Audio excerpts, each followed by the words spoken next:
Okay, well, this is the annual Department of Audits and Accounts review of their sales ratio analysis. This is nothing new. They've done it ever since I've been in the business. I've only been in the business since '94, but prior to the Department of Audits doing the ratio, they've always done the ratio for a specific purpose, and it's the distribution of the QBE, which is the Qualified Basic Education Distribution of Funds across the state. That's about the gist that I know on the QBE. It's way above my pay grade and not in my expertise, but that's the point and purpose of their study. Now, prior to 2000, the Department of Revenue, State Department of Revenue, used to perform this study on the Board of Assessors sales ratio study for the use of the performance of the office, staff, and Board of Assessors, and for the distribution or the assessment level for your public utilities, okay? The Department of Revenue performed the study very similar to your internal studies. They use the sales prior to the date of assessment, all right? And that's what everybody across the state does internally in the assessor's office. They use what's called, designated as the most recent arm's length transactions by the Revenue Commissioner, are those transactions prior to the date of assessment, all right? So the internal studies that the assessors do across the state are sales that occurred prior to January 1st, 2022, because this is a study of your 23 digest. So the assessors are charged with assessing properties based on every sale that occurred, arm's length transaction, prior to that date of assessment. And that's exactly how the Department of Revenue performed this study. Very similar to your internal studies, and the results would be very similar, I suspect, from the data that I've reviewed. In somewhere around 2012 or 13, I think there's a dispute there on the date, but I recall it because I remember going to Unicoi, where at the time the Department of Audits director, which Lee Thomas is with us today. He's the current director. Prior to Lee Thomas, their director had a presentation for all the assessors at one of our conventions, the GAAO convention, and was illustrating the change that they're doing, because in 2000, there was, I'll put it bluntly, there was a dispute at the state level to try to eliminate duplications of services. And one of the arguments was that the Department of Revenue was performing an audit on the assessors, as well as the Department of Audits and Accounts performing an audit on the assessors, that was a duplication of services. But I would argue, and a lot would argue, that it was not a duplication of services. However, we were left with the fact that the law changed that required that the Revenue Commissioner accept the audit department's study as the ultimate sales ratio study that the Revenue Commissioner would use. During that change, the audit department done the study very similar, exactly like the Department of Revenue. No difference. So you had the assessors across the states performing the analysis like we do currently. We haven't changed anything since. You had the Department of Revenue doing it. Once the Department of Audits took that ratio over, they did it exactly like we did as well. What occurred in 2010 was Senate Bill 346 passed, and what that Senate Bill 346 required was any assessment that was greater than the sale price, that assessment was froze or locked at that sales price. So in a sales ratio analysis, our goal is to be as close to the sale price as possible.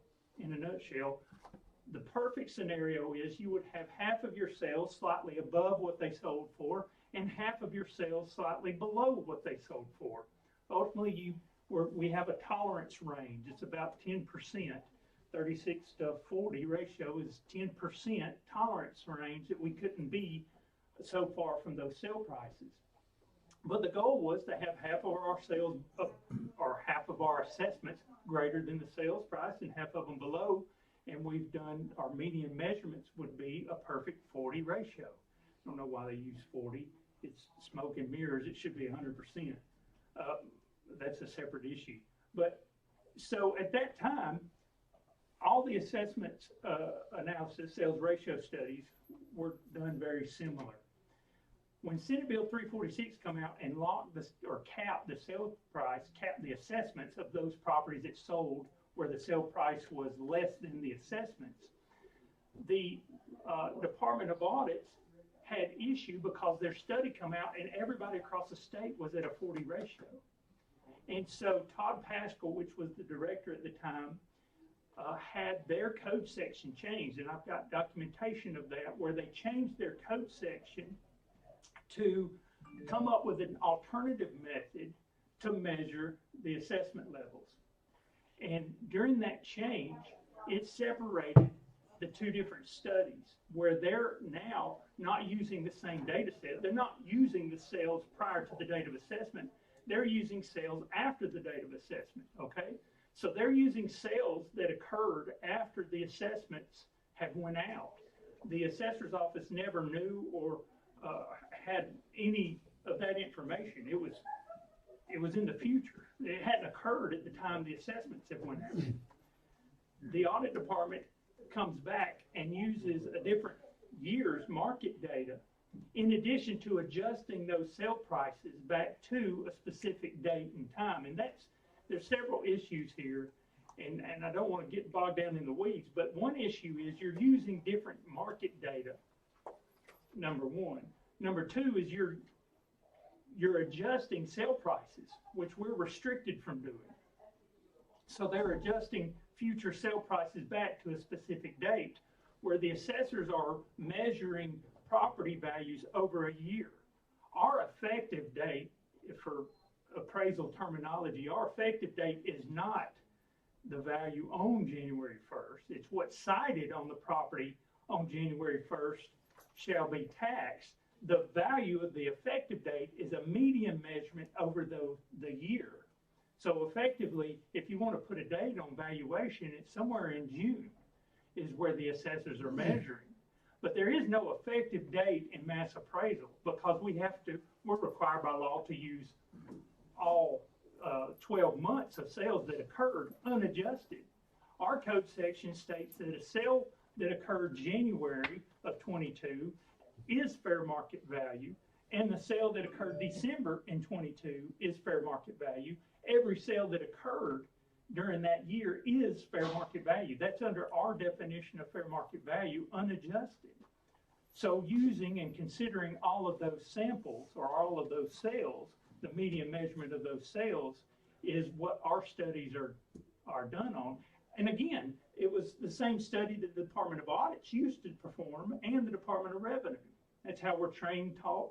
There's nothing been changed in our business because of Senate Bill 346. What changed was the methodology that the Department of Audits is using. Now, and Lee will back me up on this, their study is not to be used for a performance review. It is strictly and solely built, the purpose of their study is for the QBE function or distribution. And so that's the issue here, is when those studies were separated and then his study was changed, our study is not. That's the difference in the two studies. You're measuring two different dates in time using two completely different methods. And I'll give you an example. We'll go into the details here. The number of samples that they use versus the county use is astonishing. I mean, we've got more than half the samples that were used in their study. And so that alone, just the number of samples, when those samples sold, and we're not adjusting those samples, we're using the exact sale price of those samples versus a much smaller sample of sales in the future and then making adjustments to those back to a date. So you'll never get the same number. So this wasn't a big issue. It was at the time when the Department of Audits changed their study, and I've got the PowerPoint parts of it, the presentation of Todd Paschal when he done the seminar, where the GWO was trying to litigate against that change. When the study came out across the state at that time, you have to understand the economy was tanking. It was during the housing crisis. And that was the whole purpose of Senate Bill 346, is because the assessors are always in the past. We're using past year's data for this value. Well, when the market tanks, we're a year behind. So our values, it's going to take us a year to decrease those values. And the legislature wanted to have a rush on that. So if a property had sold and our assessment was greater than that, they capped it at that sale price. That was the intent, to cause assessment changes quicker than the assessors could respond to it, because we have to use those samples prior to January 1st.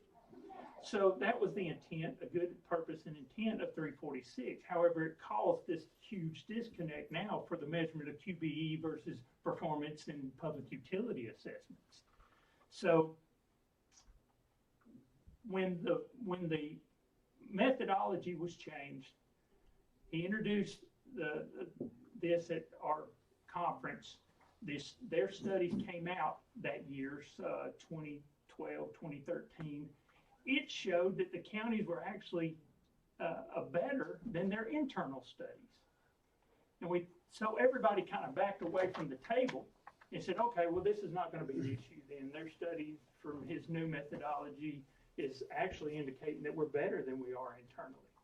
And that was fine for years until 2020, when the economy hyperinflated and values went from going down to stable and now extremely high. It is really highlighted the disparity between the two studies. We noticed it when I say we. I work for a company called GMAS. It's a mass appraisal company. Counties will contract with us to perform reevaluations. We are in the business of selling reevaluations, so they'll hire us if they see internal studies failing and say, hey, can you give us an idea of what we could do to fix this issue? And we would run internal studies and say, yeah, your COD is out of line, your PRD or your median, whatever the issue may be. We run those internal studies, and we noticed the issue back when the law was changed as well, because we were selling counties reevaluations, and we would perform a reevaluations, but when their study came out, it showed that they were fine, that they never failed internally.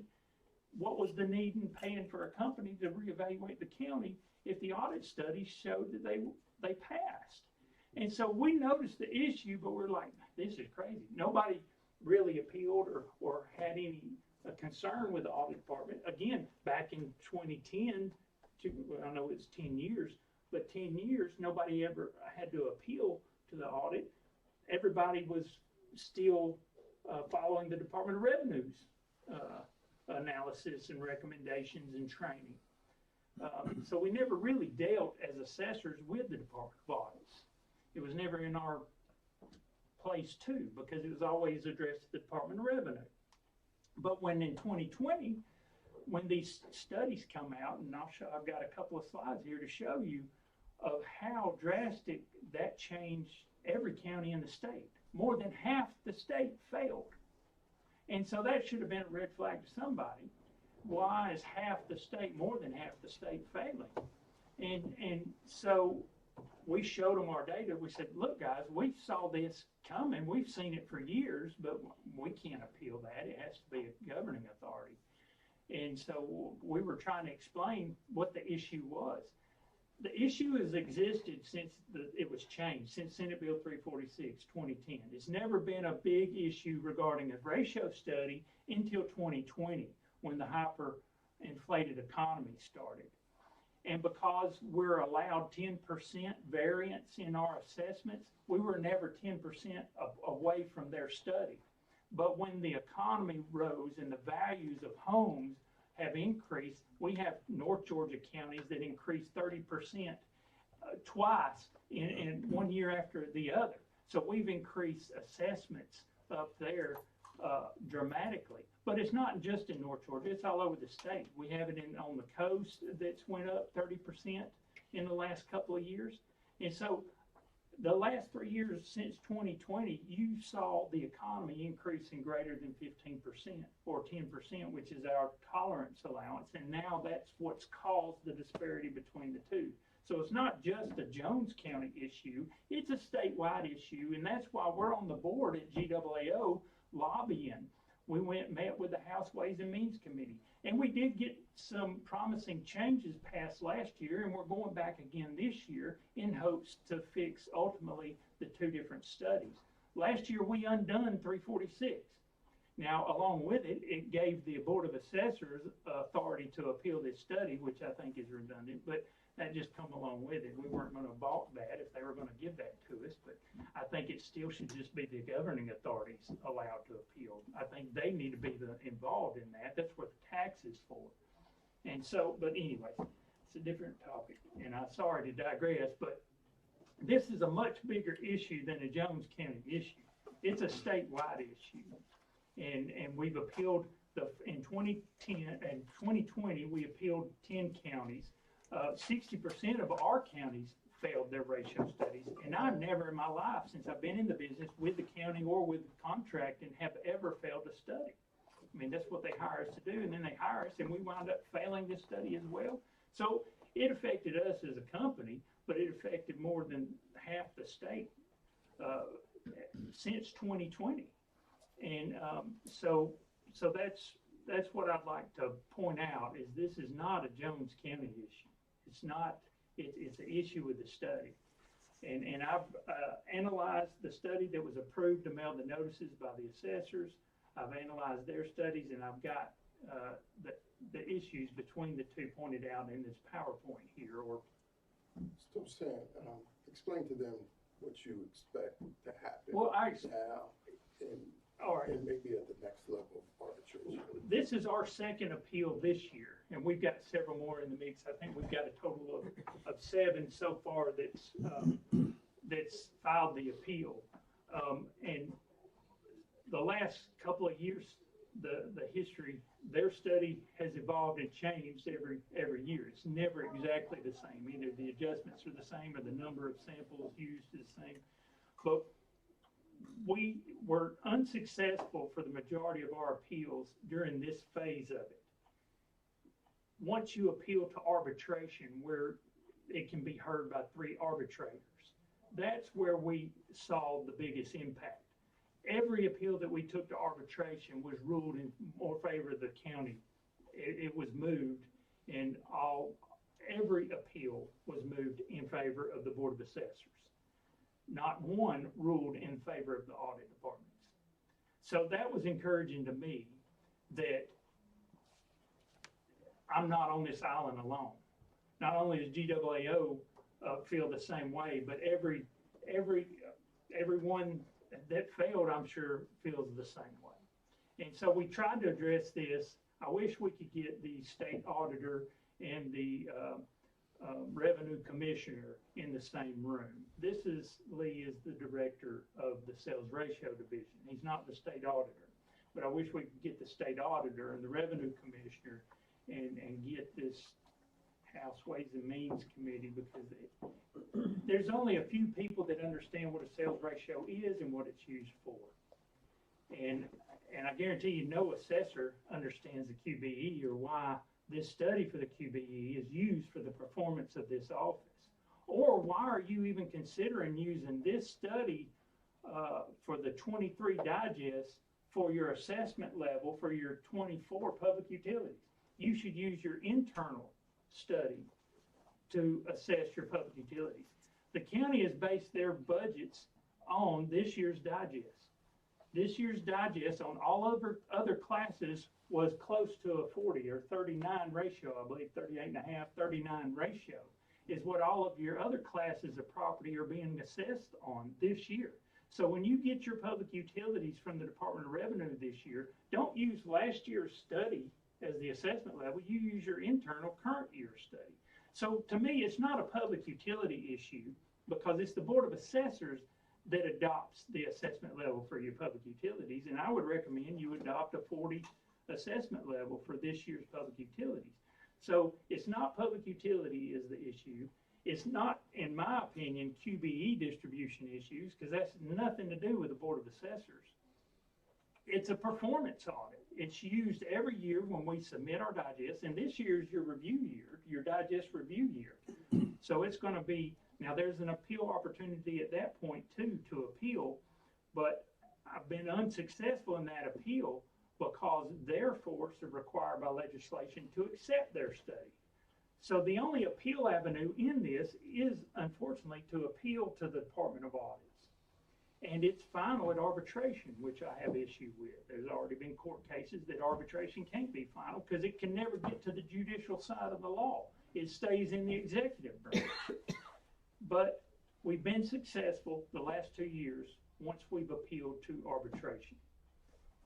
Because typically the arbitrators are chief appraisers and they understand this issue and don't agree with this study at all. And we're hoping again to get it corrected at the legislative level. But that's it in a nutshell. I'm sorry this took so long, but it's a very complicated matter that really a lot of people don't understand what it is. What are we appealing and why? I'll bring them in. Okay. I have to go back to school. Come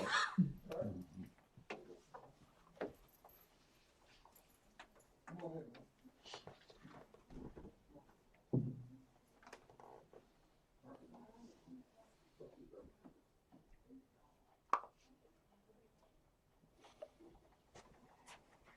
You want them to go first, and then go second? It doesn't matter. I'll leave that to you or Lee. Or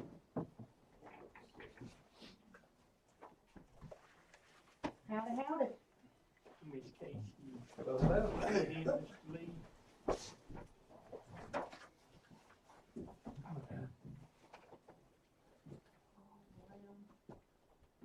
Okay, we'll sit here, I guess. Is it okay to pull one up here? Make another spot? I would promise not to bite you.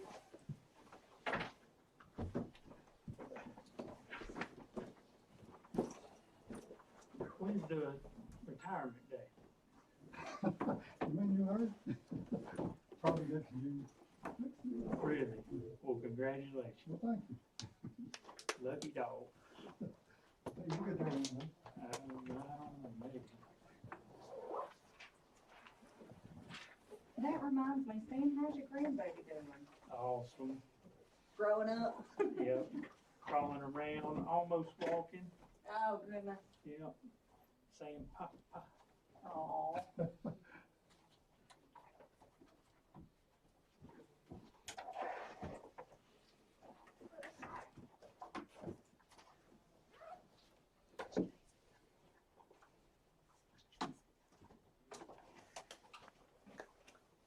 Just a little history here. A couple years ago, we didn't probably know each other, but we've become pretty good friends over the last couple of years because we've seen each other so many. Me and y'all, You say friends? I consider you friends. Y'all might not consider me as a friend. I have a lot of respect for Stan. I love everybody. Hey, that's what it is.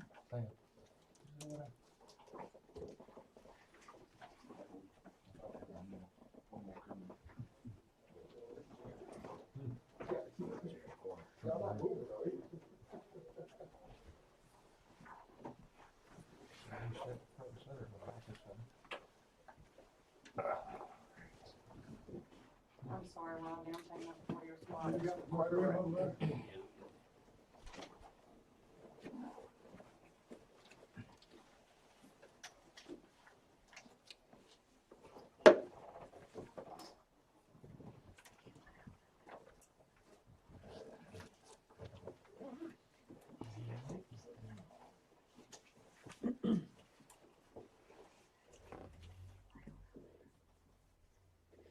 Start us off, Lee. Can we start us off? Yeah, All right. please do. I've got 8 copies of my PowerPoint here. Okay.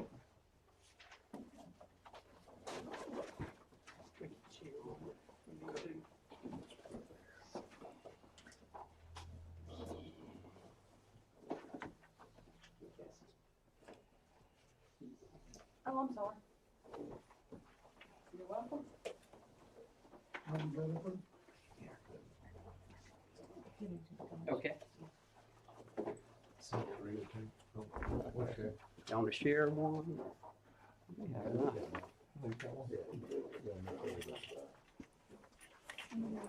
Are you gonna do it the teams or you want me to do it? just enough.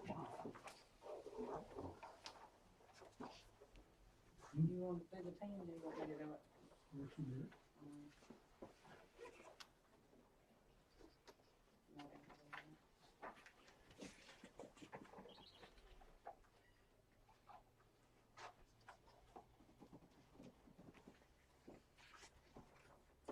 All right, well, you want me to go first? I'll go ahead and get started. We're here today for the Jones County, looking over the 2023 sales ratio study. The Board of Commissioners has appealed. I know we have the Board of Education here as well, so we're here to answer any questions you have concerning the sales ratio study.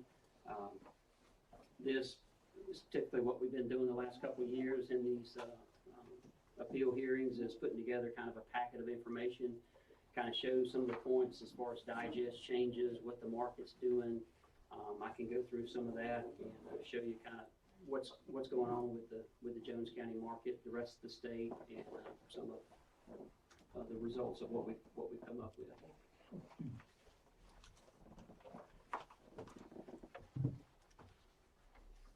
I'm gonna have you just for time wise. I know we're kind of getting started late here. I'm just gonna jump to page 4. Just kind of summarize where we are in the 23 study this year.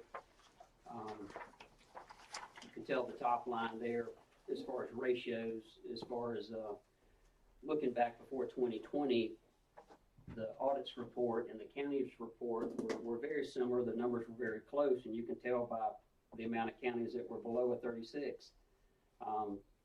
Only one county back in 2018 was below a 36. 36 ratio is basically property values below 10% of fair market value. A 38 is below 5% of fair market value. So back 2018, 2019, very few counties fell under that. We get closer to 2020, you can see the numbers start to increase. The market, COVID hit in 2020, values started going up. Assessors were playing catch up with the market, and we've seen the last 2021, we had 44 counties under a 36. Last year, we had 65 counties under a 36, so below 10% of value is where that 36 ratio is. And then this year for 2023, we've seen the values increase. We've seen the market level off a good bit. So now we're back to getting close to those 2021 numbers we saw before, and I expect for 2024 that number to continue to go down even more. Again, with the market leveling off and counties putting more value on their digest. That middle section there is just statewide. If we take all your property, take all your digest across the state, again, looking at the amount of just median change we've seen over the past couple of years, even back in, if you look back at 2018, 2019, this market wasn't moving that much. The counties were making a 2% overall median adjustment on their values. 2021 started to creep up to 4%. 2022, we're up to a statewide median increase of 13%. And I'll show you later on here what some of these counties have increased. Some counties have gone up 70, 80, 100% over the last 3 years. And I'll share some of that with you. But just take a look at that. 2022, that's the statewide median. Some counties have done less than that across the state. Some counties have done more than that. So, and I expect for 2024, we're just starting to get the 24 digest in now, and I expect that number to go up or be close to that 13% again, because counties are still, even though the market is leveling off, there's some low ratios out there, some low values. So counties are still, they're still beginning an increase in 2024, and I'm sure I can see on your website what you've done on your 2024 digest, that y'all have done the same thing, increased it more than what you did in 23, more than what you did in 22.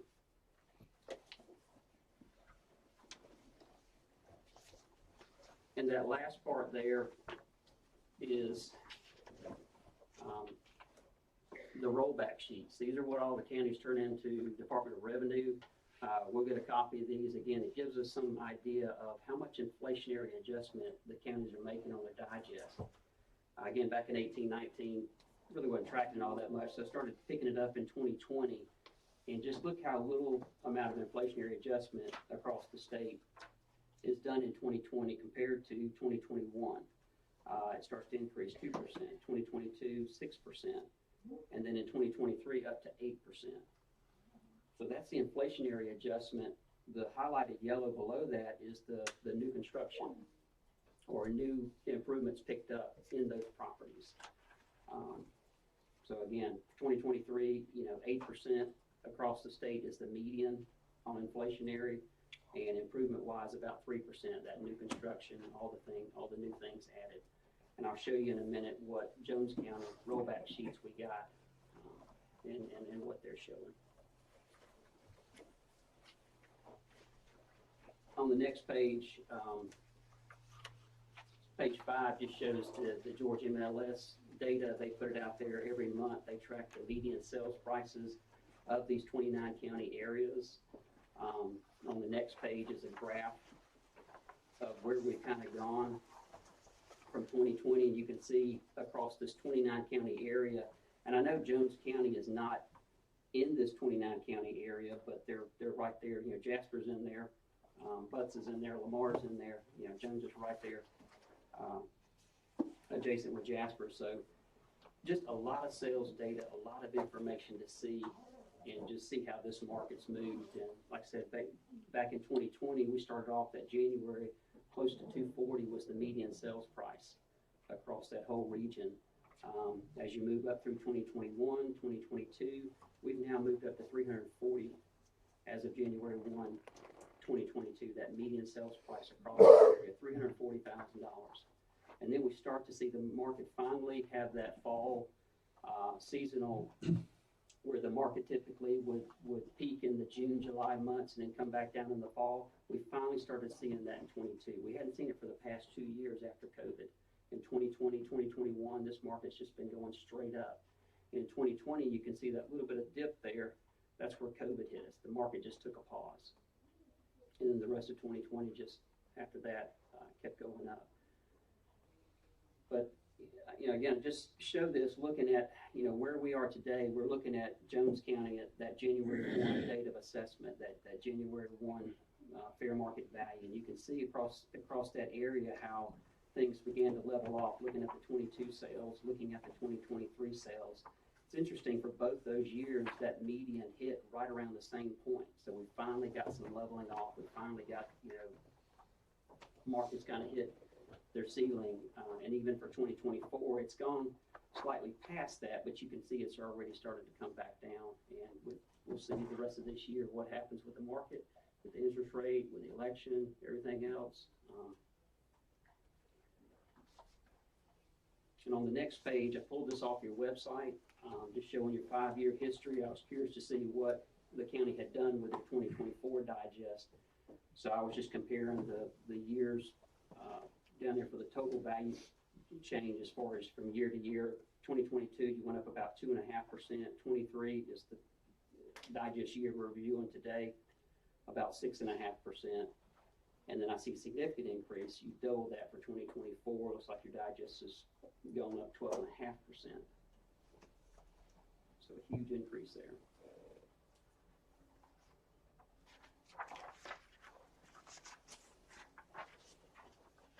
And on the next page, page 8, at the top, ever since 2008, been tracking on a separate spreadsheet, just the amount of change year over year, what we're seeing in property classes, how much they've changed, and that's Jones County.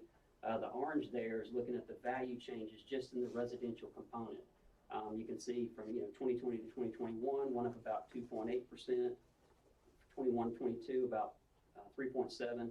Then in 22 to 23 went up 7.2%. So the most increase from 22 to 23. But over that total 3-year span, only about 14.5% increase over that 3-year span. And then the next one over is their ag component. which is a large percentage of their digest along with their residential. From 20 to 2023, barely just over 2%, so very little change there. And then the bottom part is snippets of each year of their 21, their 22, and the one on the bottom is their 2023 rollback.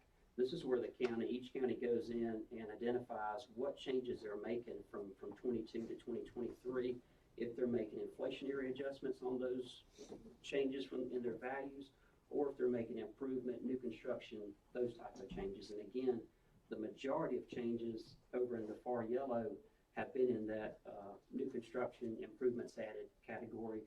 And in the ones that I've highlighted in green there, very little on the inflationary.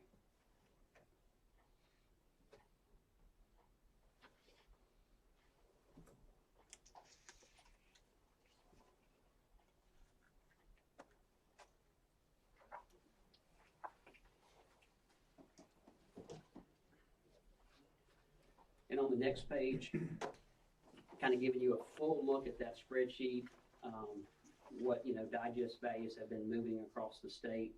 How does Jones County compare with the rest of the state from 2020 to 2023? You can see there where I've got them at the top of the list there, and basically everybody ranked below them as far as the percentage of change in the residential value. So Jones at 14.4, then Lanier right below them at 14, Baker at 13.6, all the way down to Daugherty, Albany, and they've had low ratios for several years now. If we look at that group of property, as far as those counties and what little they've done on the residential change, if you take all those counties, overall median comes in around 3207. So, Jones is not the only one in that boat.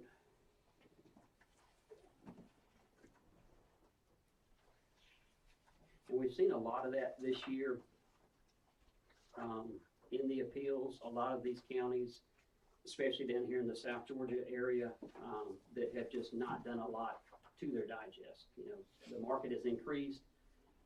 They're waiting on a revalve, or they're working on things for 24, 25, 26. A revalve is coming, but for the last couple of years, they just had little increase in their values. And that's why we're still seeing some of those with some of those lower ratios.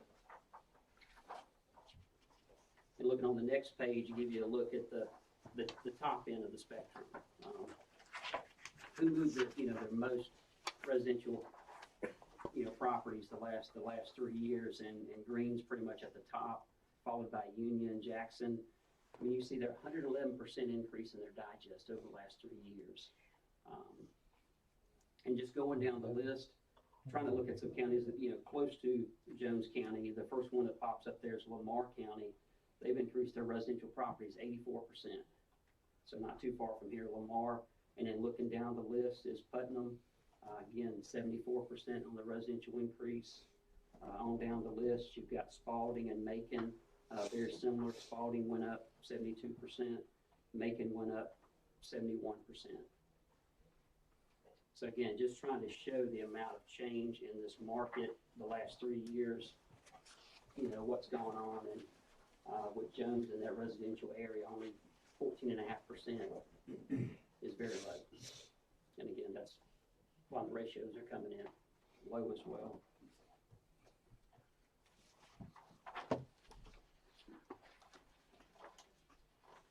That next page, 11, just again taking a different data source just to give a different, some more information for you to look at. Just that orange line there was 2021 values, and you can see in January price per square foot down around 97, and by the end of December there, should be December 2021, around 122, and then that next year for January 2022. Still holding around that 119. And you can see how different the orange line being the 2021 price per square foot, how it moves up from January to December versus how a little bit more stable the 2022 market is. The price per square foot, things start to level off for 22. And again, I'll show in a minute. I show that January 1 at 97. because I'll show you, where Jones County is starting off with some of their price per square foot. Some of the adjustments they make, and some of that is, some of it's $60, $70 a square foot. I mean, back in 2021, it's selling for 97, beginning of the year. They've looked at the 2022 sales and adjusted that for 23. So just again, to show how low we are. And on the next page, page 12 just kind of puts the 2023 data in there. The black line is the 22 sales price per square foot. The blue line is the 23. So very similar, 22 and 23 very close together, again, compared to what we went through in 2021 there. If I can show 2020, again, just the amount of increase of kind of where we came from, 22, 23 starts to level off. And then, of course, where we are for 2024.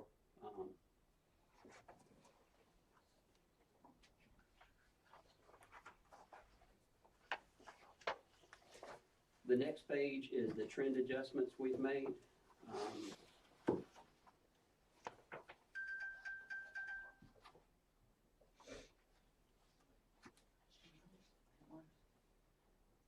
One thing about using sales after the first is we're trending them back to January 1. So we've made adjustments on the ag properties, anything that is sold after January 1. Those 2023 sales, we've adjusted those ag properties by about 13%. And the residential properties, we've adjusted back to January 1 at 9.4%. And I'll come back to that a little bit later here.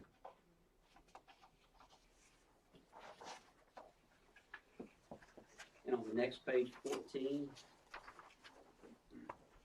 this gives you, the blue line gives you an idea of this is their 2022 digest, the median assessment value. If you took everybody's property value and said, what's the median countywide, it comes in just over 150 for 2022. And then the red line is the 2023. So you can see significant increase in the digest values. The median moves up to 170, just above 175 for 2023. Again, don't know what the 2024 is. I suspect another, something closer to 200,000. But the gray points there are the January through December 2022 sales, the median price the median sales price per month. And those 2023 assessment values, those the median, that line should be running through those 2022 median sales prices, just to show you again, the assessments for 23 are low and the 2022 sales prices are coming in much higher.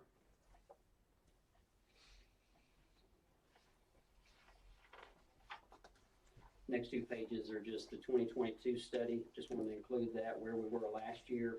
We came down here, met with Anthony and his group, and then on the next page, just where we are for 2023.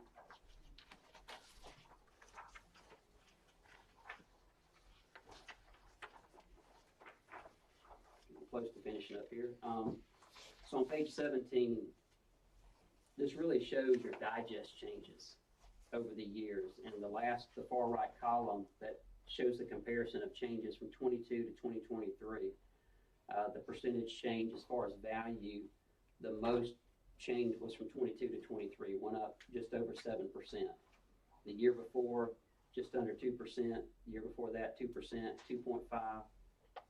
2.1 back from 18 to 19. So it's been around the 2%, 2%, and then for 2022 to 2023, most significant increase in value at 7%. I know there's a lot of data on that line, so I just tried to kind of highlight the three bars I wanted to mention. That middle section there is percent of parcels with change. So it's always interesting to see how many parcels the county changed year over year. And you can see, looking back from 18 through 2022, 12%, 12%, 17%, 14%, and then a significant increase for 23. They changed total parcels, 64% of the parcels changed from 22 to 23. But another question would be, well, how much was the value of those 64% of those parcels that changed? The majority of the values were around 5%. And again, looking back at the previous years, 4%, 4%, 3%, 1%. So the most change from 22 to 23 is, again, we see that. And on the next page, 18 breaks that value change down from 22 to 23. On the far right, the majority of that 39% of the parcels changed in value from 0 to 5%. 36% of the parcels changed in value from 5 to 10%.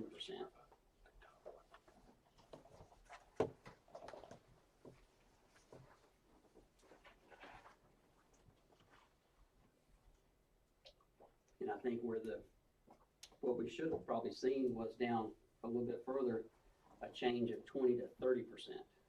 It's really how low your values are. But that was only 5% of the properties changed from 20 to 30%. What determines that? What's that? What determines that? As far as what I'm seeing in just the value change from 22 to 23. Okay. What on all the parcels for 2022, what's that total value versus all the parcels for 2023? Just comparing, your total digest change and seeing that, 5% of that change was in that range of 20 to 30.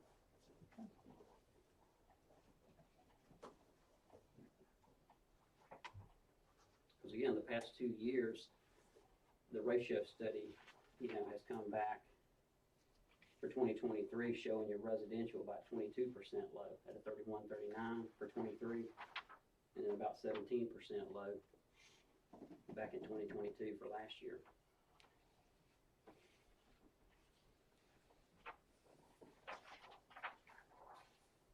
We see from that 22 study to the 23 study, not enough, a 33 ratio, and now you've dropped to, you were 17% low in 22, now you're down to a 31 ratio and you're 22% low. So again, just not keeping up with the market.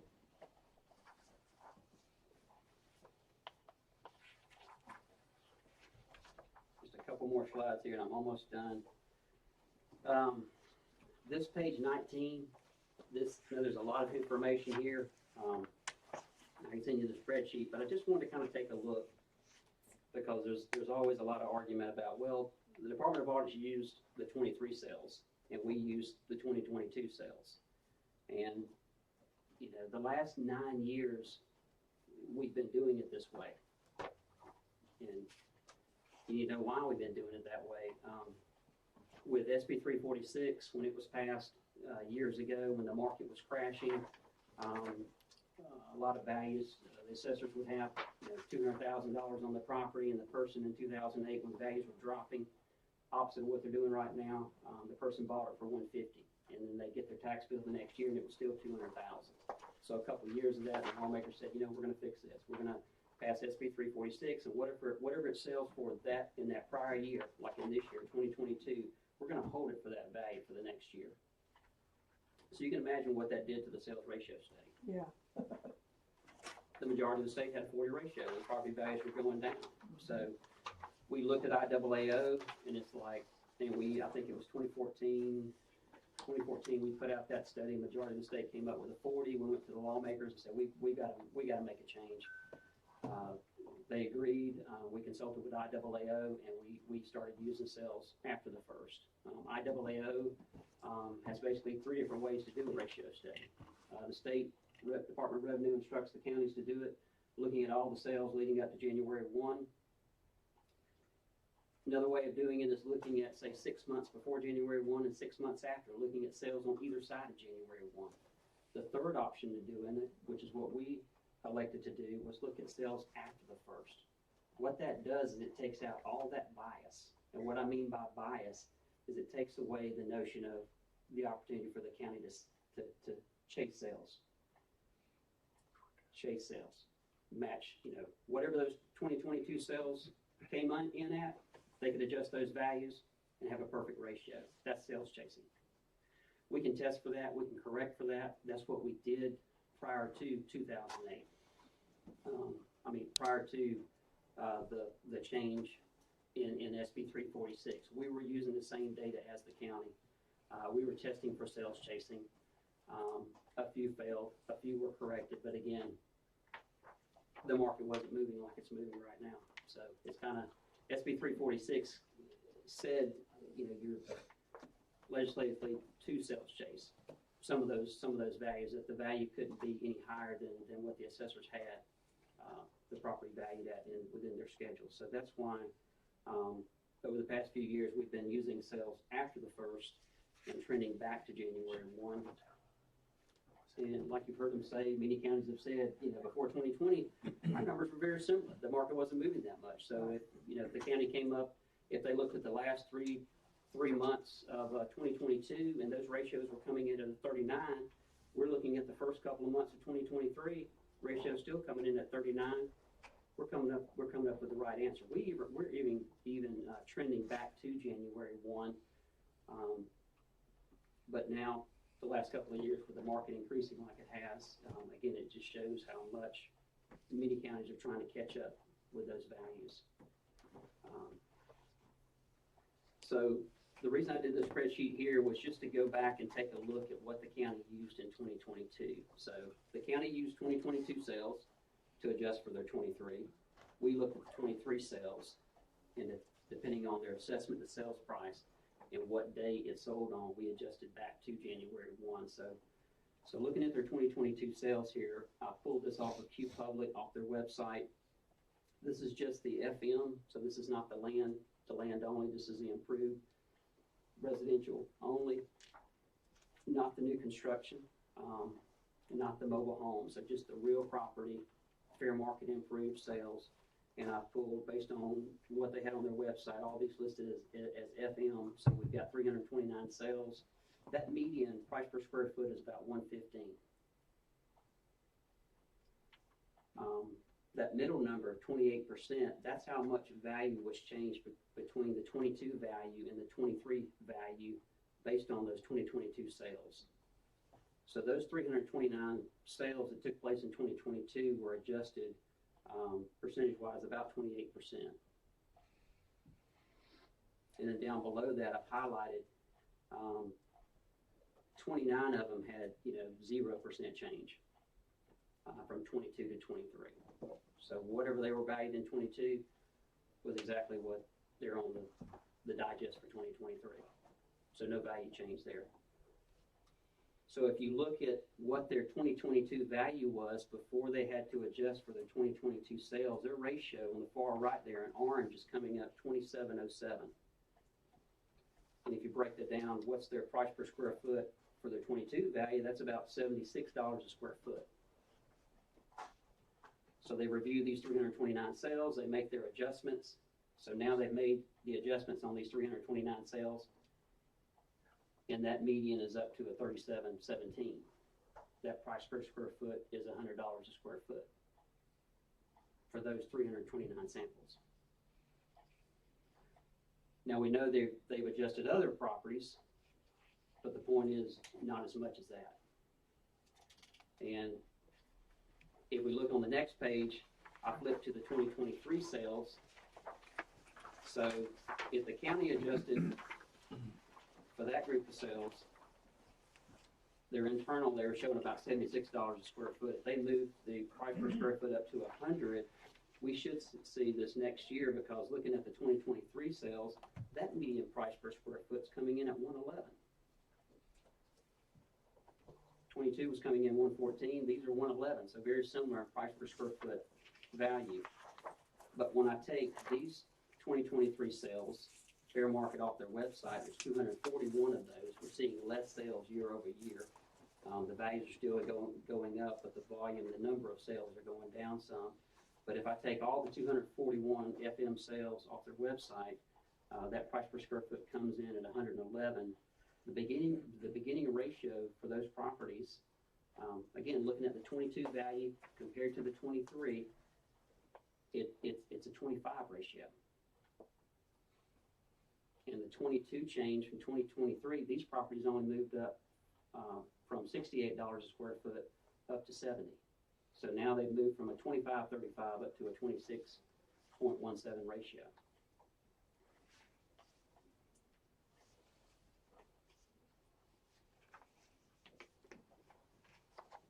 again, that's why we use sales after the first, because the counties don't, in fact, yes, they don't see those sales, but if they've got all the properties based on these 2022 sales, if they see they're selling at close to $100 a square foot, they've adjusted those that have sold up to $100 a square foot.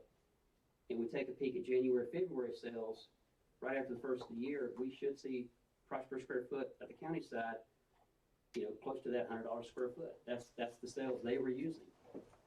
They were, you know, down 60, 70, they moved it up to 100 based on those sales. We should see that, some of these sales coming in the same market areas, that sort of thing. But we're not seeing it.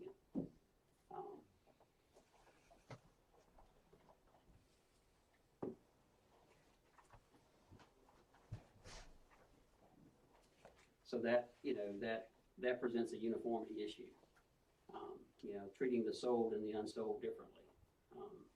And that's, some of the other counties run into that, you know, with, if they're not careful. A lot of counties, we've asked them what their internal ratio study was this year, and a lot of them were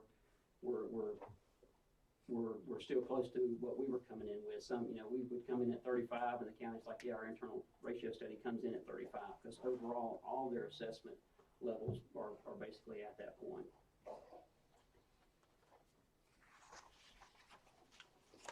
My last page here, 2021, page 21, just gives a breakdown of the parcel changes from 2020 to 2023. So if we look on your digest at all the properties out there in 2020 versus all the property values in 2023, how did they change? Out of the 15,339 parcels they have in 2023, we can see that 54% of them had no land value over that 3-year period. So from 2020 to 2023, the land value was exactly the same, 45%. The next one down is the building value. From 2020 to 2023, 54% had no change in the residential property, the residential home, the improvement. No change there, 54%. Over that 3-year period, not just 1 year, over 3-year period. And then the last one there, no value change at all, 22% of the properties. From the digest in 2020 to the digest in 2023, 22% have not changed at all.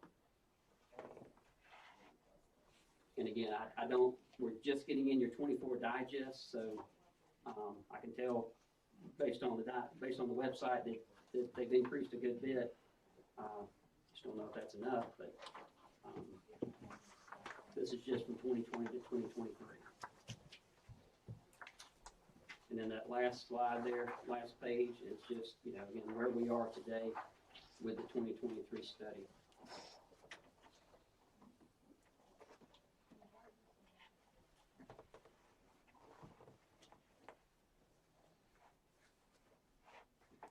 Just one more thing I did last minute. I stayed at the office late last night, but I got to thinking about just trying to show you from a property record perspective.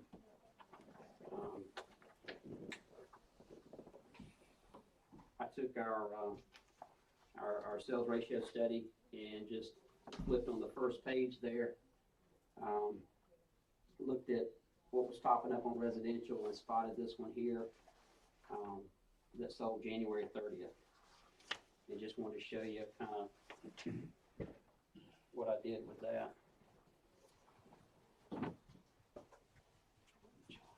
I only have 2 of these.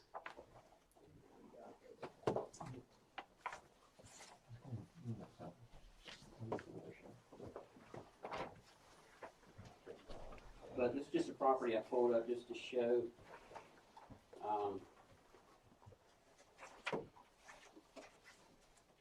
This property was January 30th. It sold for $193,500. So it sold for about $102 a square foot. And I just went back and looked at where the values were for 2021, 2022, and 2023. So the assessors on this 1894 square foot house had it valued at about 54 in 21, 54 in 22. Again, no value changes there. In 2023, the land went up about 7.5%, so it went from 11,000 to 12,500. And then the improvement went up in 23 about 12%, so it went from 89,000 in 22 to 100,000 for 23. And then January 30th, this property sells for 193,000. So in 24, this property's been increased 71%. And the internal ratio study would now show for that property that sold, the county's now got that property at $97 a square foot.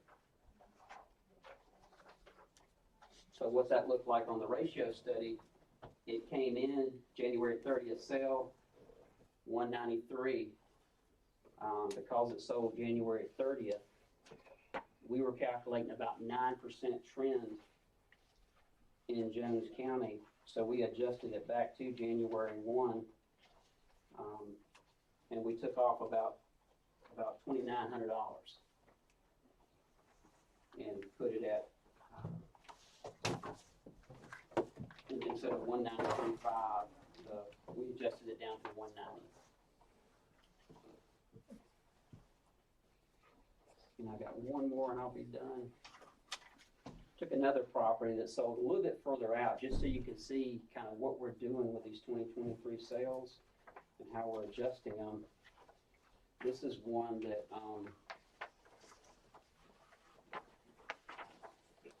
sold out. We'll look over the show.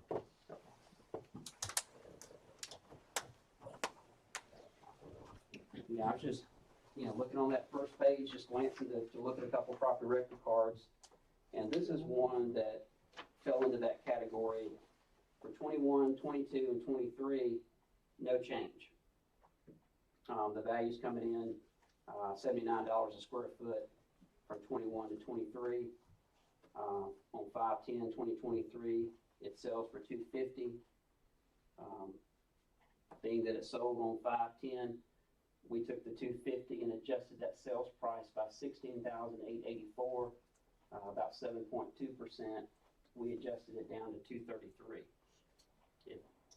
Trying to gauge if it would have sold on January 1. And that property, 2420 square foot, the county had 79. It sold for 103. They've adjusted the land value from 42 up to 46 by 10%. They've adjusted the building value for 24 from 146 to 195, up 33%. So their total price per square foot now for 2024 is 101.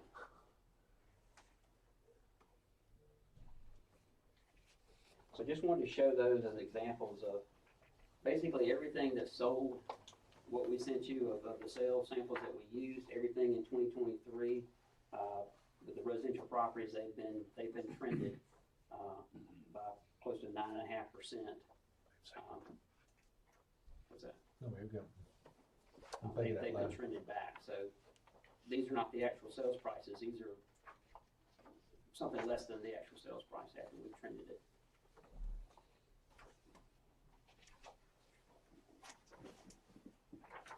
But that's all I got. I know there's a lot.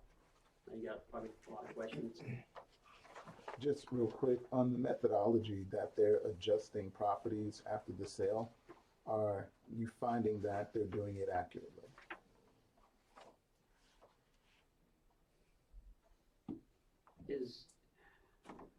I mean, as far as like what they did with the 2022 sales and adjusted for 23? Sure. Yeah, I mean, the 22 sales were adjusted a huge amount. Mm-hmm. Everything else that didn't sell, not that same amount. Then after the sale, if they're recording or making adjustments going forward, is the methodology the same or is it sound? I mean, those few that we're looking at here, I mean, yeah, we can see that the price per square foot is low. And then for 2024, the future year, they're adjusting. My only question is, what about the unsold properties for 2024? Are they just adjusting the sold properties and some other properties in the area, or are they doing a schedule change across all their properties, or are they doing it manually? That would be my question for the county.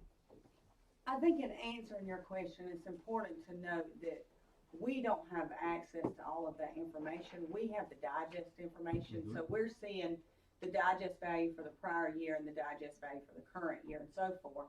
So we don't actually have access to what in particular was changed for each parcel.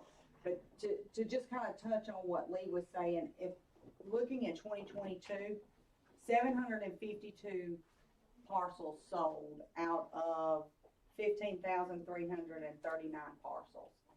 And those 752 sales, those parcels changed by 43%. Their value increased by 43%. The remaining 14,000 some odd number only increased by 5%. Right. So that's what he was referring to. But Right. I just wanted to clarify that we don't know what exactly was changed, whether it was a schedule change, a land change, or anything like that. But I want to understand that when a property is sold, that they are making the adjustments correctly. Is that happening? I don't think that's a question for audits to answer. Okay, because you talked about the change or the percent in the value of the home, and that's why I'm making sure that at least that's trending in the right direction. It appears to us that the sold and unsold properties are being treated differently. That's what that information tells us. Right. I'm asking about what's being sold. So what is being sold? Is it trending in the right direction? It has not moved enough. There has not been enough increase on them. No, sir. Okay. Well, that's for the 2023. We have not analyzed their 2024 digest yet. So it would be premature to answer that question without seeing the 2024 digest and how much inflationary increase there was. We can't truly answer that question. But in looking at your 5-year history, if that number is correct, what was that, Lee? 12.5%? Yeah. On 2024? 12.5 is not going to get you there from where you are now. Right. No. The reason why I asked that question is because you made the statement that you look at data sales throughout the year, and if a sale is happening through the year, then there's an adjustment back to a January date, so you can see the value, whether it's increase or decrease, Right. or if we're trending appropriately. And that's what I was asking: are we trending in that? It looks like it's not increasing by enough at one time. By enough? What is enough? If we look at your, Lee, you have that. Can I see that for a second? Yeah, market-wise, year over I'm year, sorry. your market's not moving. The problem is the majority of your values are still low. Right. If you're only changing what's sold and a few others by a little bit each year, you're now looking at all those other properties that didn't sell that year and sold this year, and the ratio is back again, back down low like it was. Right. So I'm trying to understand. At least we're doing that part right. If we're trending in the right direction, 9,800 parcels were changed in 2023, correct? Right. Majority of those changed about 5%. They changed about 5%, and because they changed in 2023, they effectively won't get another change for 3 years, right? Lock values. So when No, that's not. Yeah, you've got to keep. on appeal, I'm The sorry, county, on appeal. yeah, I mean, the county's tasked with keeping everybody's property value at fair market value every year. Right. If the market's going up, everybody, should be adjusted accordingly based on the Gotcha. 2022 sales. And that's what we're not seeing is the full digest. Everybody's property has not been adjusted fully to what those 2022 sales are showing. Right. And on the two examples that you showed, the homes weren't changed in value for 3 straight years, correct? Until they were sold. Yeah, that's another red flag that just to show you that, you know, the past couple of years, property values have been increasing, so we should have seen a little bit more increase. I know not all properties are gonna increase. You mean, we're not gonna see 100% of your properties every single year changing, but it should be a lot higher than those percentages that we're seeing there. All right. That's the statement you're talking about, the, shopping sales that, I think you said earlier. So if you take the 31 ratio that Jones County is at now, and you divide that ratio by 40%, that tells you what level of assessment you are at. Currently a 31, it's showing that you're 22% low on your values. That's your 2023, that's looking at your 2023 value. So if you were 22% low, and you increased inflationary by 12.5%, you're not there yet. Any increase is heading in the right direction, yes. Right. But, and I'm just gonna throw out an imaginary number because I have not evaluated your 2024 market. But let's just say that your market moved another 8%. That's just a good round number. If you were 22% low and your market moved another 8%, then you should have increased 30% to get there. So I think if without trying to put words into your mouth, what I'm hearing that you're asking is, are you going to be in this same position next year? And I believe you're not going to have a satisfactory ratio next year. No, sir. I just don't see that there's been enough movement. Okay, thank you. Say that again. We'll see. I mean, we got HB 581, so that's another, you know. That is true. Tell them what. There's HB some major law 581 in Tell them play. what HB 581 is. It's a bill that passed, I'm assuming. Well, that hasn't passed, that'll be on ballot in November. Right. Okay, I got you, okay. But I'm One not of the things predicting the that future, but has Georgia the ever counties turned were down an asking us is exemption?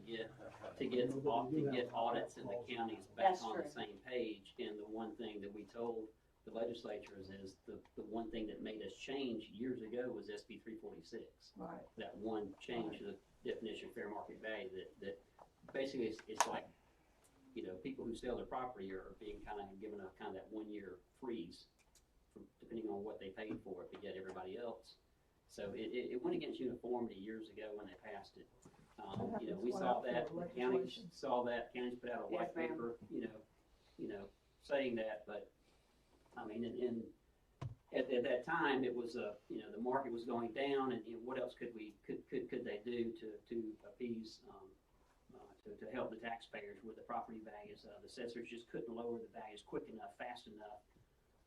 So they're like, okay, we'll just, whatever it sells for, we'll just freeze it for that 1 year. So that way. Another question for the sales in that neighborhood, right?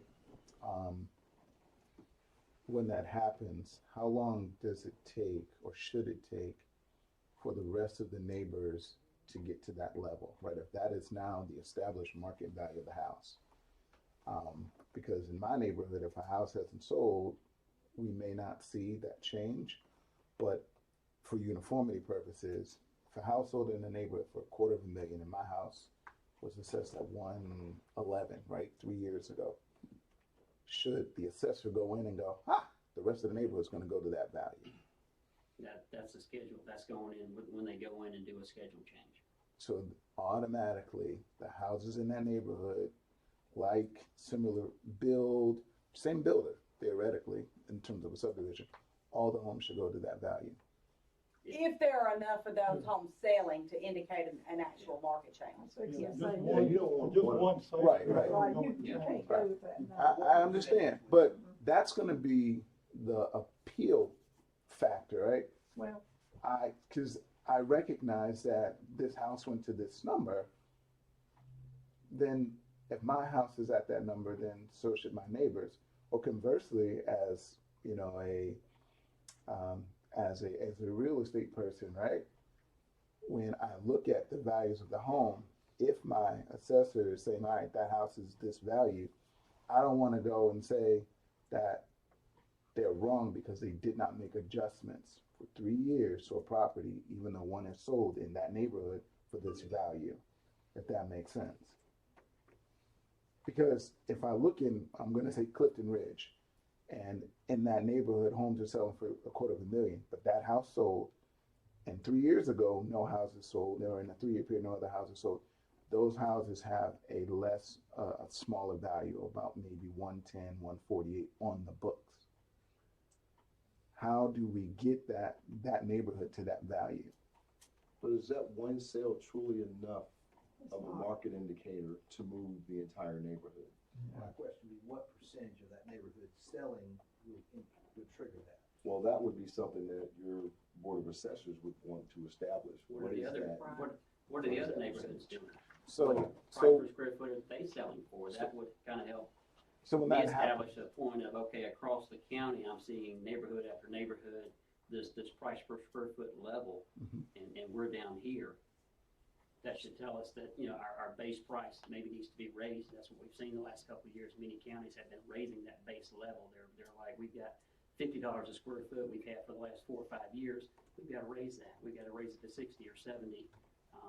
So it moves everyone up when they do that schedule change, not just this house sold, let's adjust it, you know, so a conversely, manual process. right, so conversely, if that house sold or a house sold in the neighborhood, there would be no change in value, which would justify some of what has happened in Jones County, where there hasn't been enough change because maybe they've only seen 1 or 2 or 3 pocket sales. And that's why a value of a neighborhood may not have been adjusted. I'm just playing Not devil's exactly. advocate. I see where you're going. Yeah, Not you- exactly. okay, well, because y'all have made that statement, and I'm wondering, right, if that has happened, Well, I why think, that could justify there not being changes in neighborhoods. I think from that end, you'd have to go individually and start looking at all those pockets of neighborhoods. But would you trigger that? Would something trigger that? No, but that's what the Board of Assessors would be charged to look at. How much market is actually moving per these neighborhoods to make that determination. Right. If we're just going to say we're seeing a sale here, a sale there, and then there's no other market activity, then to your point, I get it. Yeah. That would be a reason for things not moving. Mhm. But we're not looking at it from that standpoint. Okay. That's what your Board of Assessors are going to be looking at. 590 sales, I think, in the county. Was that the number that you gave, or was it closer to 700? The number I quoted, The number. 752. All right, so 752 sales out of 15,000 properties. That's what? 5% of the properties sold?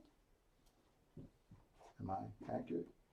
15,000 is Out of 15,000, you had 790 properties the sold. residential value. You're talking Well, timberlands. I'm and just everything. doing everything, right? So that's 10%. Yeah. That's less than 10%. 4.9. Yeah, I thought 5% was about right. Mhm. 5% of properties sold. And so you wouldn't see that much of a change.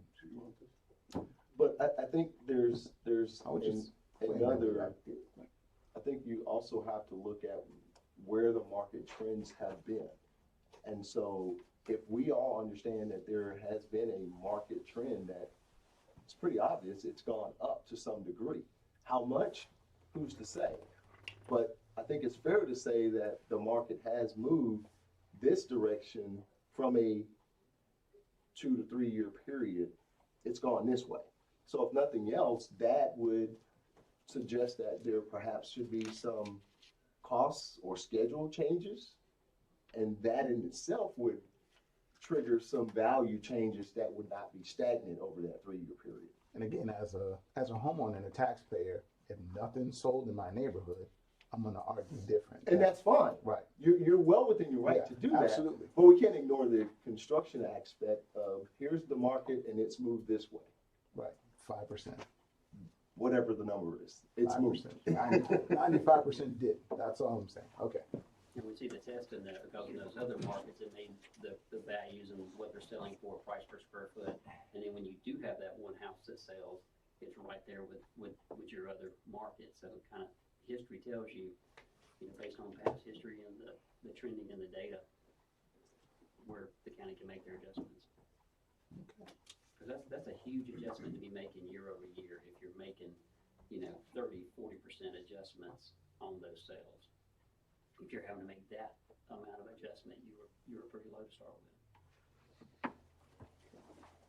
John, did you have a question? No, I think it's pretty much been covered. Thank you.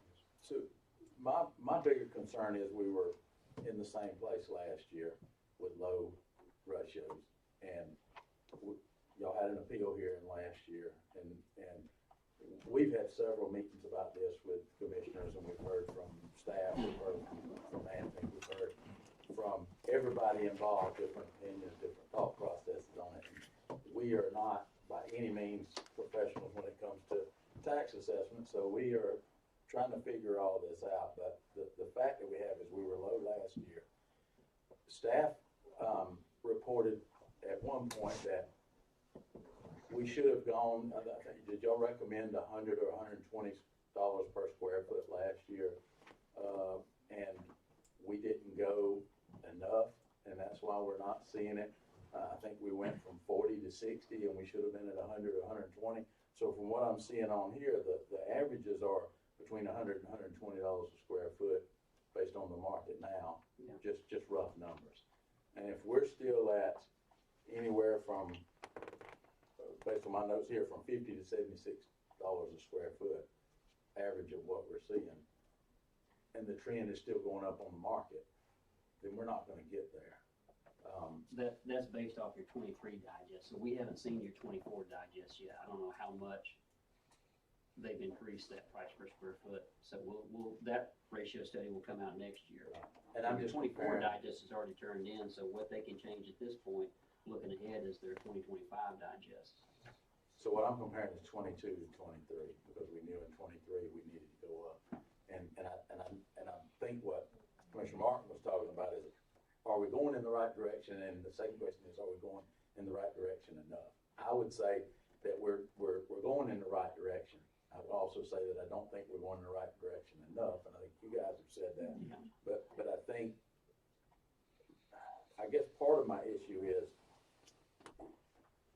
if we knew, or if we were told, here's where we need to be, and we're not there, then we should have made some different changes.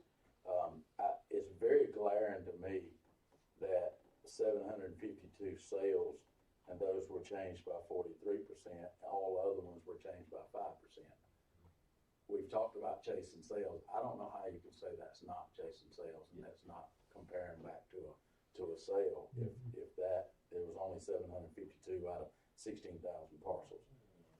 So, there's tests we can run, but like I said, we didn't use those 2022 sales just for that reason. It takes out all that bias, because the counties can't chase those next year sales, and it gives a good baseline assessment level with where is your overall assessments at, not just what do those 200 or 300 sales do the prior year, because you could chase those.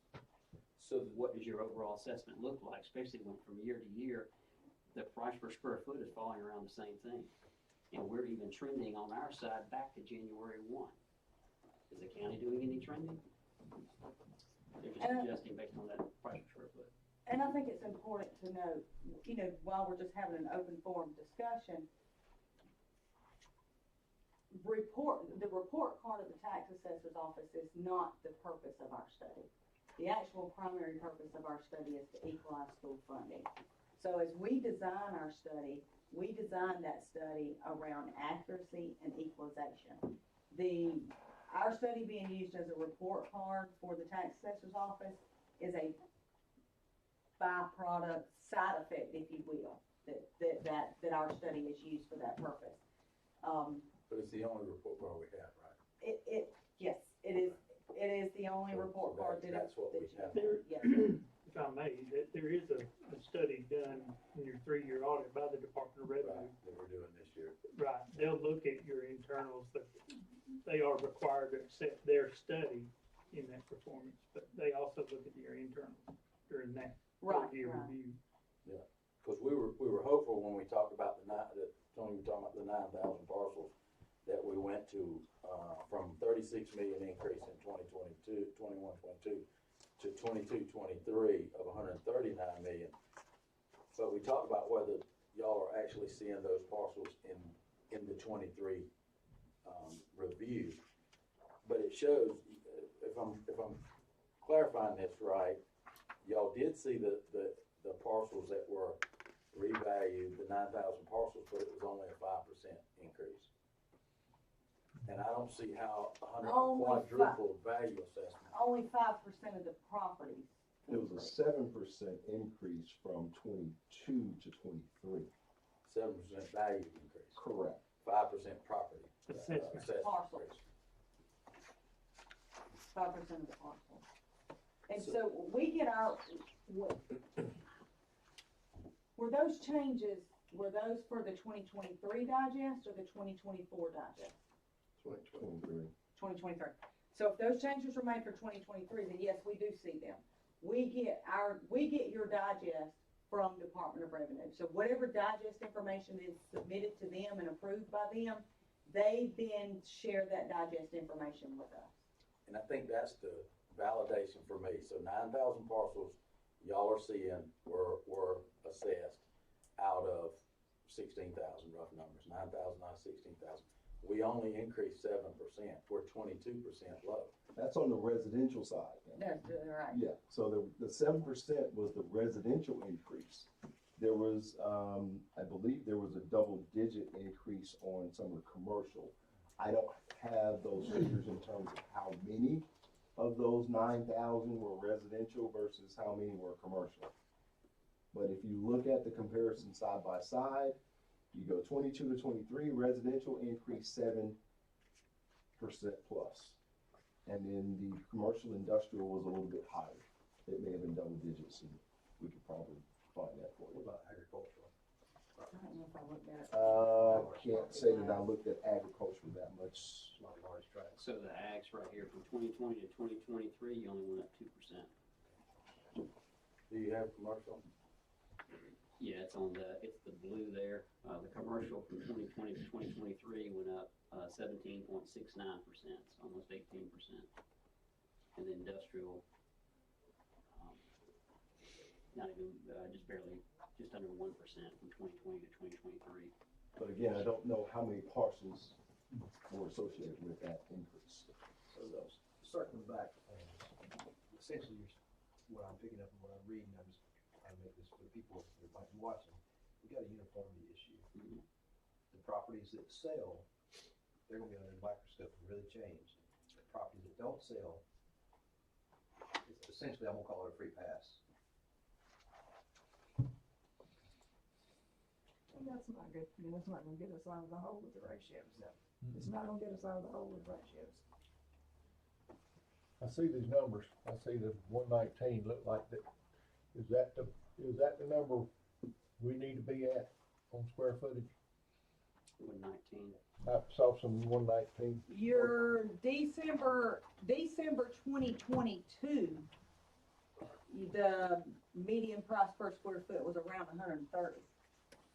That was December 2022. That's what I suspect. That Now, was, please don't take anything. Okay, I'm from just- what I'm don't- showing you. Right. I'm just trying to kind of Sure, connect the dots. Don't. I mean, Anthony's the expert here on what his price per square foot is, and Stan is too. But I'm just, I'm just trying to see. looking at this data, going, what's the before, what's the after, what's the price per square foot? What's it selling for? Where's the county overall at? Yeah. That's all I'm doing. So Sure, I I don't understand. need to come in and say, hey, he needs to increase his Okay, base to all right. 130. I'm just interpreting, what the sales are here I heard versus what the county level is. several counties had to go up 100%. I'm going, oh my gosh. So based on sales, where would you recommend the square foot I should be? can't, that's out of my, But y'all do it for every county in the state, right? call this guy, he knows. Company. Well, We- You might be he's fine, already Stan. here. This guy can answer that question for you. Use it while you got it. Yeah. Where would you say our per square foot should be? I'll have to analyze your data for your 24 ideas. Based on 23. I think where the county, this is my official opinion, I think what the county did for the 23 digest was sufficient to get at a 38 ratio, which means everything they have stated, not the actual statistic numbers, but all the other commentary was, I agree with 100%, that the values have increased, your assessments have increased, but they haven't increased as much as the sale prices. But you're not in the boat that these guys are picturing you're in based on our analysis. You're at a 38 ratio. You're supposed to be at a 40, which is perfect, but you're allowed 36 to 44. The reason you want to be at 38, or most counties do, is the threat of a public utility being assessed less than a 40 ratio. So you're saying. I'm saying that your internal ratio for the 23 digest is truly around a 38 ratio level, and that you should assess your public utilities at 40. And that's based on something the the Board internal. of Assessors makes that decision. That's right, that's ultimately the Board of Assessors, whoever they are. I mean, Let's a go couple through of them. these. Let's go through. But that's my position. Their position is, you're not even close to a 38 But, for your 23 digest. So but why whose did, grade are we going on, I guess? yeah, why did? You're currently going on these guys' grade. Well, they're the ones that tell us we're doing it wrong. No, they're not telling you you're doing it Yeah. wrong. She just made the comment, this is not to be utilized or used Okay, as a I performance used the wrong But terminology, you I'm said the sorry. state is required to accept their assessment, and their assessment's That's at right. 31. Well, it's years old, not set And yours yet. is at 38. That's right, We're talking two different boats here. that's right. And that's why we're appealing. And so ultimately, I hope to get what the internal studies was at the result or end of this appeal avenue. So you're 38 using Here you go. 22 sales versus the 20. Well, yeah, and so let me go over. Yeah. Let's go through this. Let me get you one. Here's another one. Thank you, I can share with one. Okay. So the page 2 here is their internal overall ratio, stating it to be around a 31-26. Page 3 is what makes up that overall level of assessment.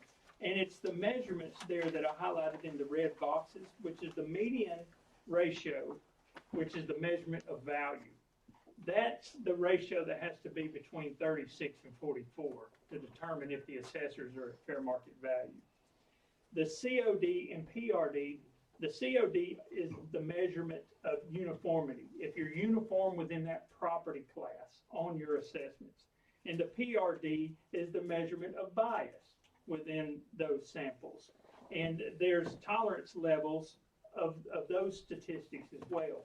Residential or non-residential properties on the COD has to be within less than 20%.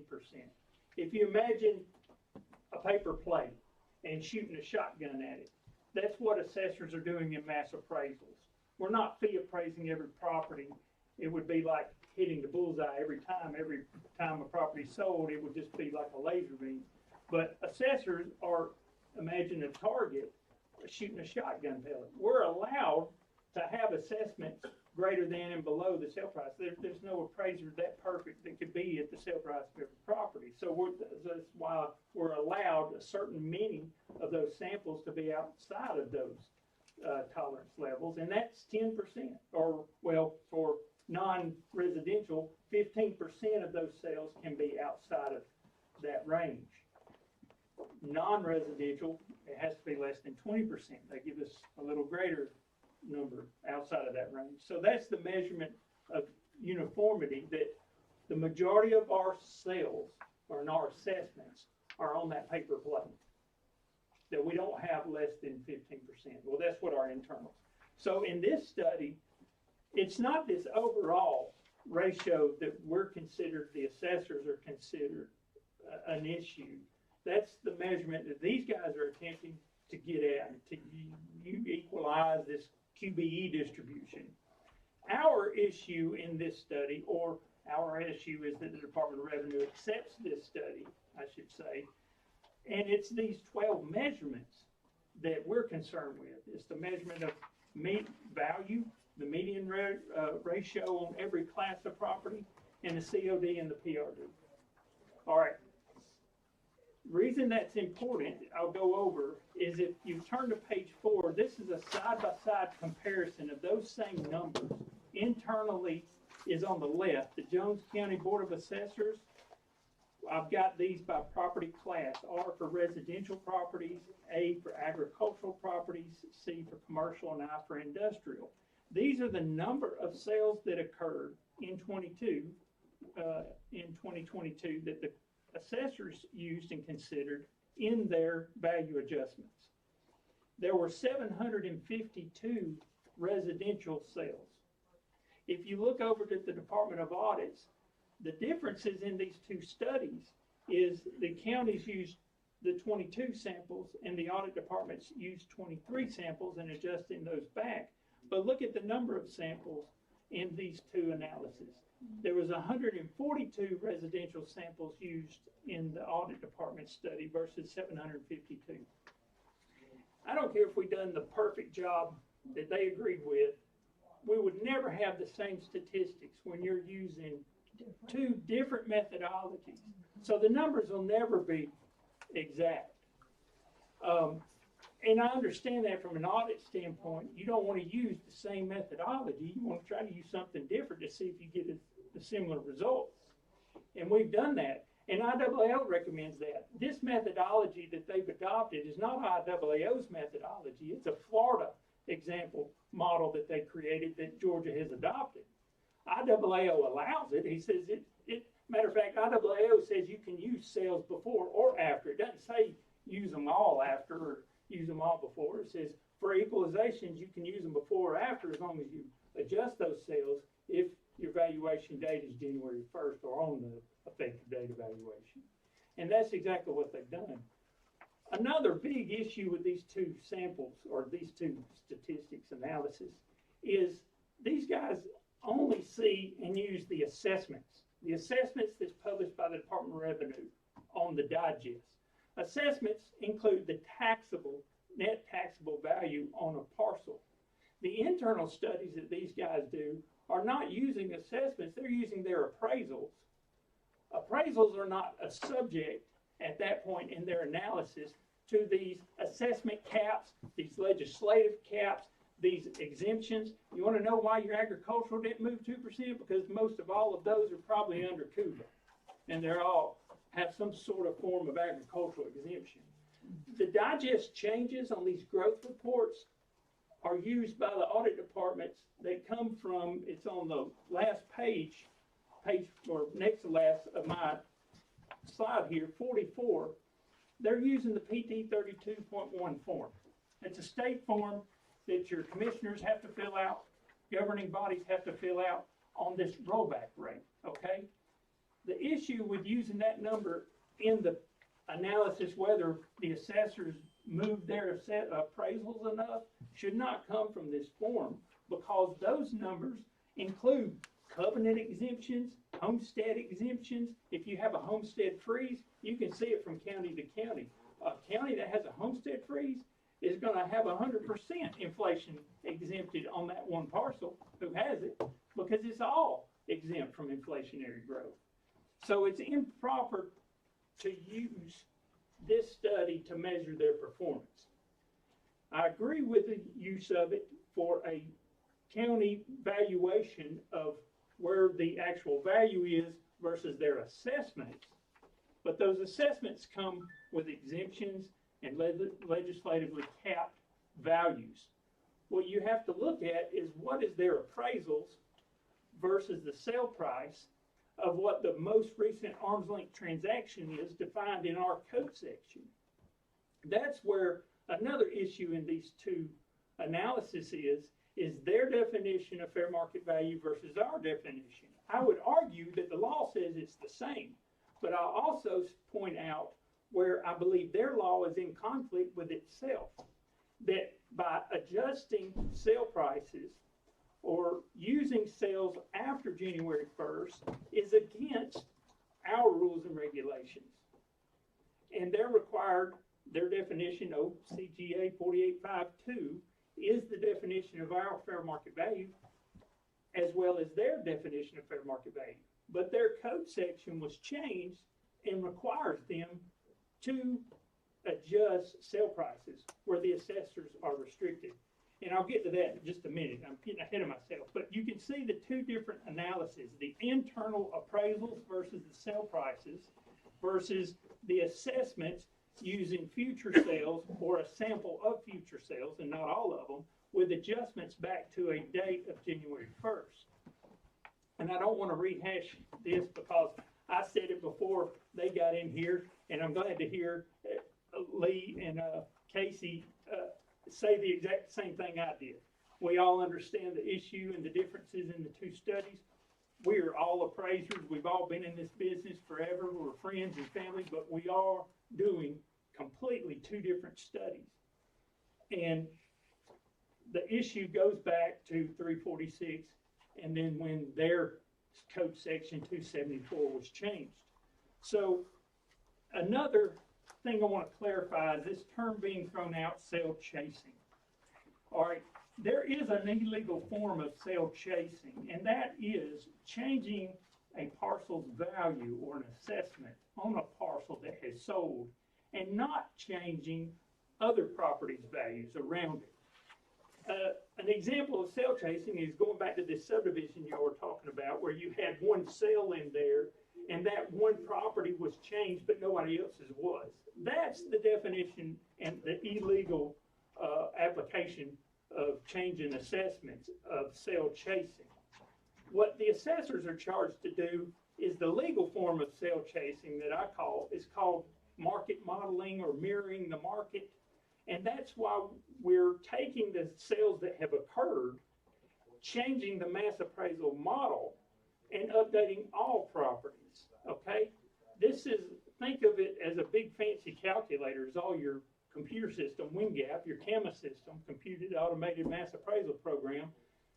You build schedules and models in there, and you value, and when you reappraise property, it usually, I know WinGap, this is how it works, in ProVal, Manatron form, it reappraises all of those property classes. It changes everybody's appraisals. Now, not that it would change your assessment. So the assessments these guys are seeing may have been capped because it was under appeal. The reason a property wouldn't change for 3 years if they hadn't reappraised, unless they reappraised, it may have been a prior appealed value. And that value is capped for that appeal year and 2 preceding years. That could be one explanation. So if a Board of Equalization or somebody appealed their property, it's locked. If a decision comes from a hearing body on a property that's appealed, it is locked for 3 years. Can I say something? We do exclude appeals. We do take those out of the state. I understand that. Could it be locked for more than 3 years? No. Well, I mean, so what I'm talking about is House Bill 299C, which is any property under appeal that's heard by a body, whether it be your Board of Equalization or Board of Arbitrations or a hearing officer, and they make a decision or a ruling on that assessment. That assessment is the assessment for that year and the 2 preceding years. Let me just say one thing about sale chasing. Sale chasing is also, if a property is sold in 2023 for $250,000, and then in 2024, you assessed it exactly at $250,000. That's also the definition of sale chasing, when you assess it at the exact same price the following year that it sold the year before. That's sale chasing. And that's what he stated. He has to unchase those sales. He wasn't meaning that the county chased them. He means that the legislators capped those assessments at the sale price. He has to unchase those sales. Okay? That's the definition of the way that was being thrown out. There was 2 uses of that sale chasing. And I know you made both the claims that the county is sale chasing, where they're changing properties that sold more percentage than unsold. Well, think about this. Number one, most all properties that sell, mostly homes, have been renovated. They're not triggered, or if it doesn't have a permit, they're not really triggered to go out except once every 3 years to visit a property. Unless it sells, then that would be an indicator in the system, hey, you might want to go check this property. It sold, or it had a permit, or it hadn't been checked in 3 years. Those are the triggers that would initiate a field check. We're required by Georgia Code to physically inspect properties once every 3 years. not reevaluate once every 3 years. You're required by law to reappraise every year. Now, what we're arguing today is the level of that appraisal and the differences in that analysis. But you're required to reappraise every year, not every 3 years. It's physically inspect the property once every 3 years. So that could be another reason why a property wouldn't change. Either they didn't reappraise in that area, the sale, if it was a sale that was used in the study, that may have been an indication of why the property's changed. There might have been a sale, somebody field checked it, usually they renovated it, remodeled it.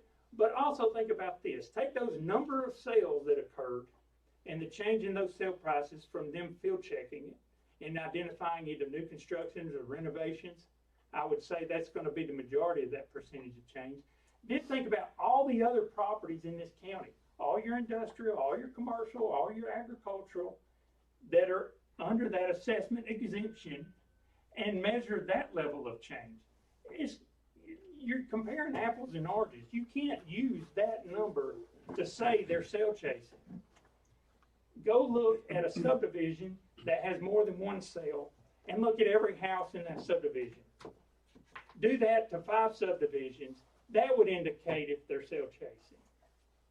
If they're changing properties that sold that are in one subdivision but not in another one that looks or that's in that same neighborhood or same area, they're homogeneously alike. They're the same grade, same square footage, same year built. They got the same amenities.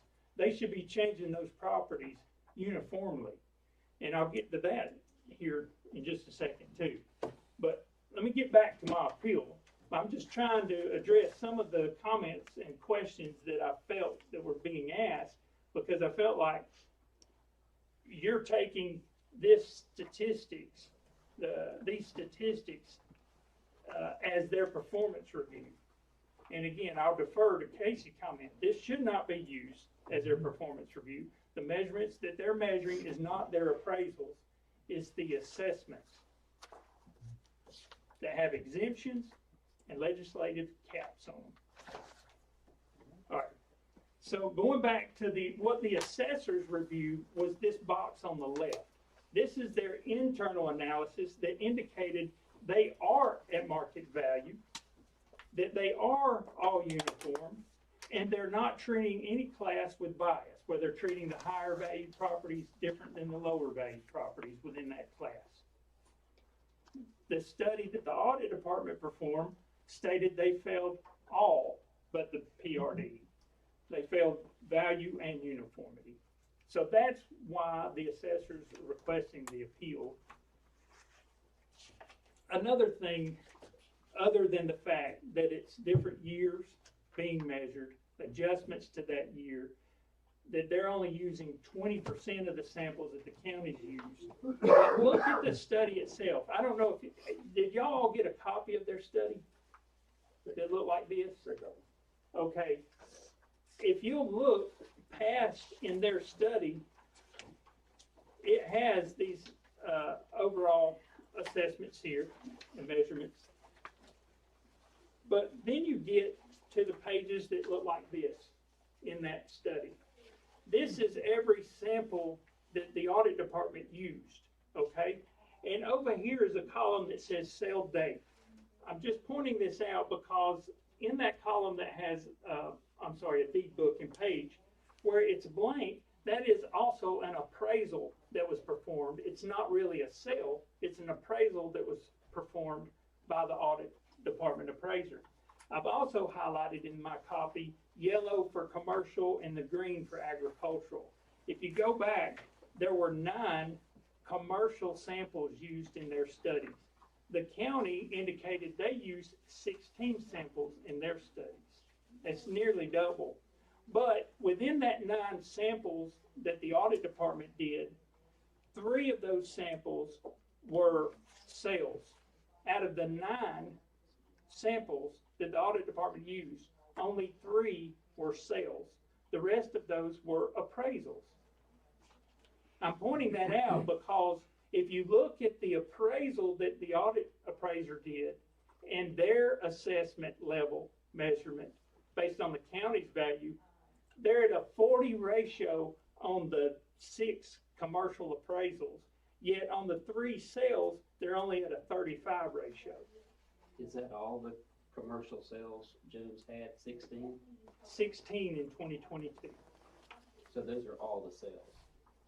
That is 16 commercial sales that they used in their study. Were those 16 sales qualified? Yes, every one of these are qualified. They probably had 2 to 3 times the number of samples in their total digest that came through the clerk's authority. They'll go through a qualifying process. These are 818 qualified sales. One question I would have about the difference in the 752 Well, let me get is through and then we can go back and. what's qualified? I mean, as All far right, as I've got Yeah. those. I've got those in I the was gonna list. touch on that, but I was I've gonna got let you those. finish. I've got those lists. I'll let you finish. Let me Sorry. finish, then we Sorry. can go back and forth. These are 818 qualified sales that the assessors used in their determination of this adjustment to the digest. And I'll admit, they didn't shoot for 40, and I'll tell you a little secret why. Most all assessors never shoot for 40. They shoot for a 38 or a 38 and a half. Because at 38 or 38 and a half, they can collect 40% on public utilities. They're not cited by the Department of Revenue, and they'll receive less flack or appeals from the public when they're not at. The closer you get to 40 on that ratio, that means the higher the appraisals, the higher the assessments, the more appeals you're gonna have. So it's just a known in our business that our goal internally really is between a 38 and a 40 is where we're shooting for on our assessments. And that appears, and I don't know, I haven't talked with y'all about this, but that appears what happened here. It looks very familiar to several other counties we've analyzed. This is not one of our counties that we value, but these studies look very similar to a county that we had just done. We try to shoot for 38, 39, but we never want to be at 40 because of the number of appeals. But pointing out the differences here in the number of samples, the measurements, the appraisal ratio versus the sales ratios, and then you only had one ag sale. Well, we were showing 50 ag sales. That sold in 22, but there's more than 50 samples that should have been used in their analysis because we're required by the APM, we're required by law to use more than just 1 year of agricultural sales. We're to use 3 years and up to 4 years of agricultural sales in a rural land large tract analysis. That's the APM, and I've brought a copy of that too to show you that is our code section. That is our requirement, that we have to use more than 1 year's worth of sales on agricultural property. They're treated differently. There's different regulations and rules on how the assessors appraise those properties. And it's not just 1 year of sales, it's multiple years of sales. And that's not what was considered here. And y'all know your county better than I do.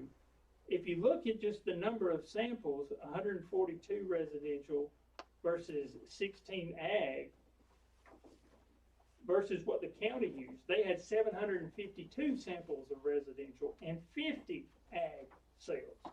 That's a huge difference. But look on their study. The audit department has grouped their ratio.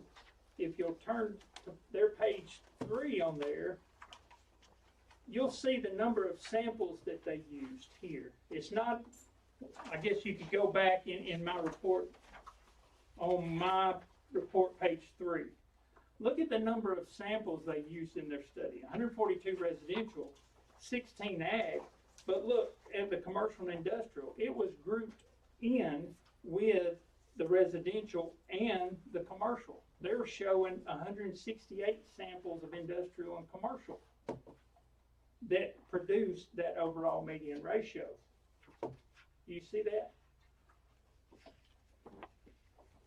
They're grouping those commercial and industrial properties within the agricultural as well as the residential. Now, I've heard it stated in the past that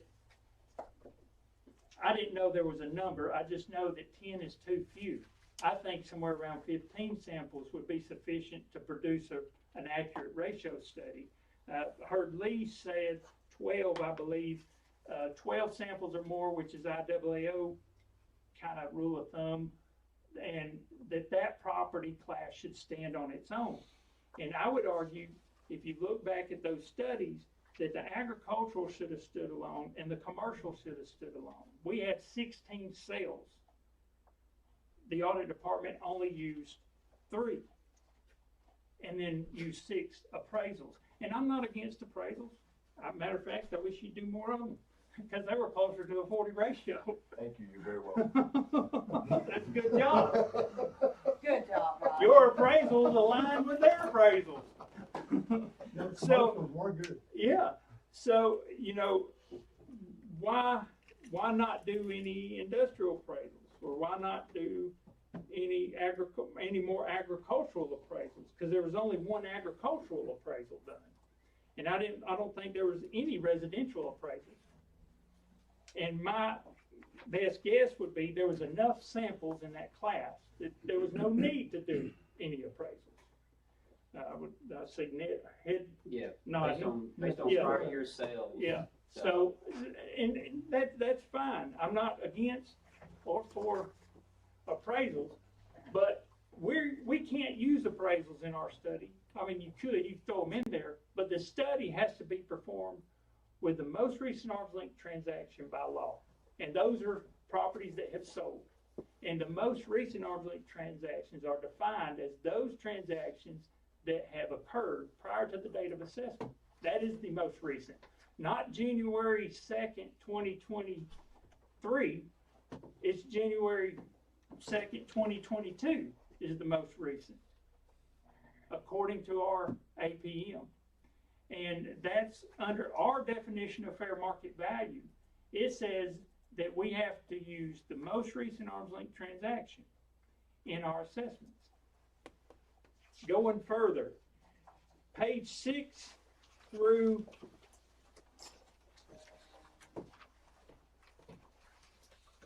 a lot kind of explains my analysis. This is a 5-year study or 5-year history of the ratio statistics. The first page 6, we started in 2019, goes to 2023.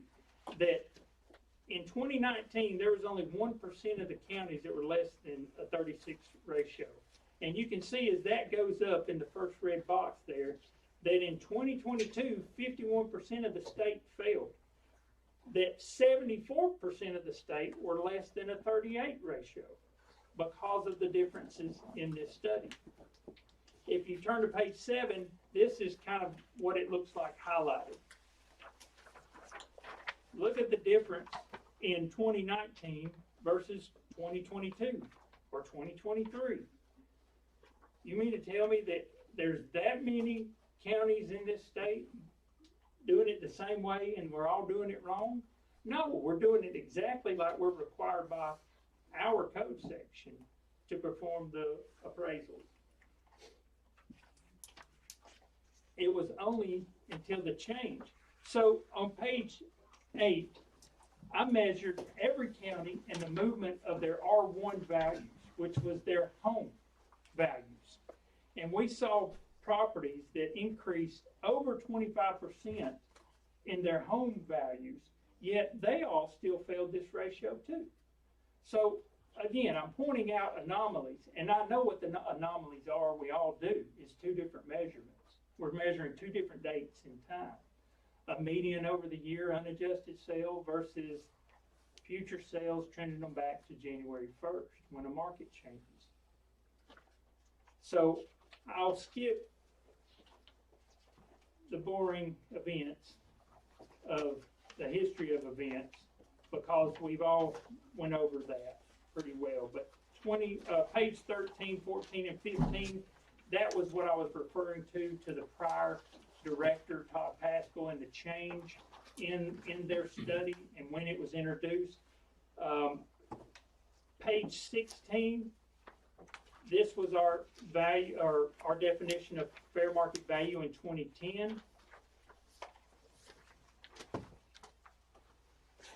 And what it changed going forward that the transaction amount of the most recent bona fide sale, most recent arm's length bona fide sale in any year shall be the maximum allowable fair market value. You going on to page 18, that's where it defines the most recent arm's length transaction. The transaction must occur prior to the state statutory date evaluation to become eligible to be locked. But where that's a conflict in our law is on page 19 in our Constitution. And I feel that may have had something to do with the undoing of 346, because we all felt on this side and have argued since that change that 299C and 346 is unconstitutional. You're treating a subclass of property unequal. You're locking a value that the taxpayers didn't vote and approve on. And that's what 299C and 346 is.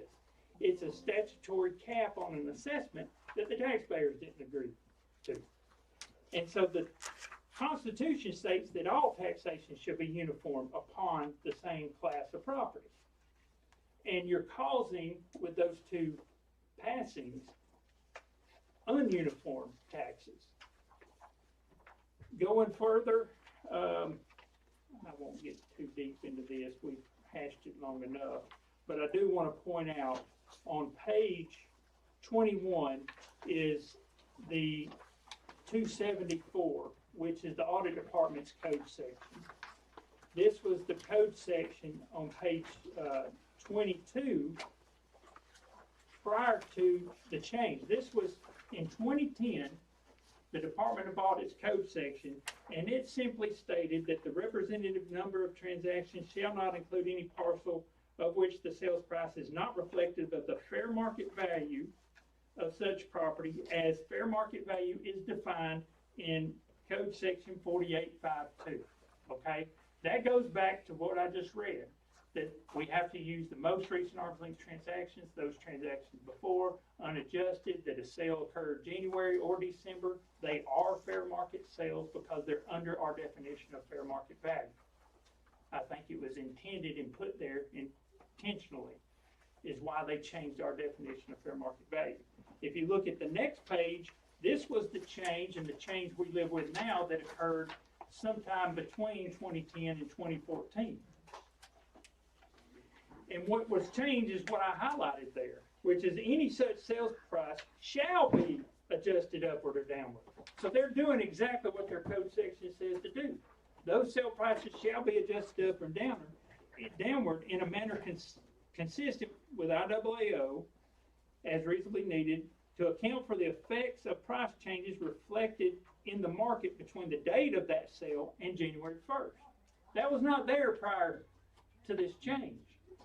That right there, in my opinion, is a conflict in the law itself, because if you read on further, it's still requiring them to go value the properties as 4852 states. It contradicts each other. Yes. And so they're adjusting sale prices using sales that are not most recent arm's length transaction.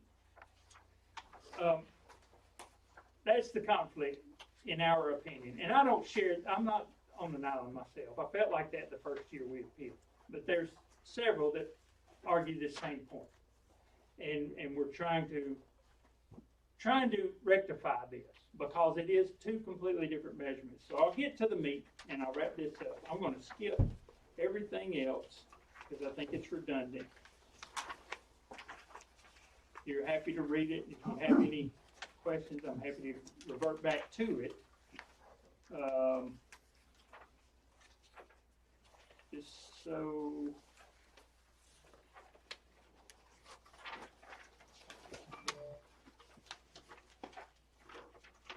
I'll get to page, okay, I'll go to page 39, adjusting sale prices.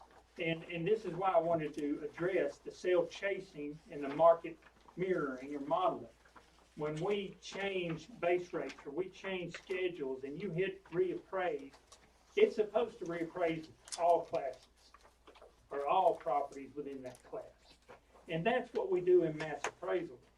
That's how we adjust sale prices. We analyze those sales from year to year. Whatever those changes are, we update our model, reappraise the properties, show the statistics, the board approves them, we mail notices, you go through the appeal process. And the taxpayers are just as involved as the assessors. The assessors, that's the first part of the reevaluation for that year. They analyze, based on their data, the statistics that they use, and then you mail notices. Now, it's the second part of the revow where the taxpayers are involved. They go through the appeal process, they present to the assessors information where we're wrong. A lot of times they don't tell you where you're right, but they'll point out and tell you where you're wrong. And you can address those, send out batches of 30 days, reappraise areas, and then once all appeals are final, the digest is submitted, you've done your reevaluation. And you repeat, rinse and repeat every year. That's the process. And that's what they do. We reassess every year based on those current sales, the most recent sales.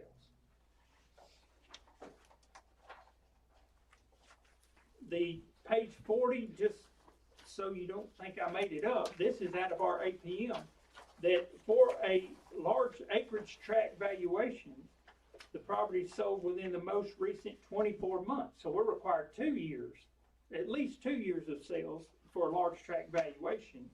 Unless there's no such sales that have occurred, then the look back period should be 4 years. 4 years of sales that has to go into that rural land analysis.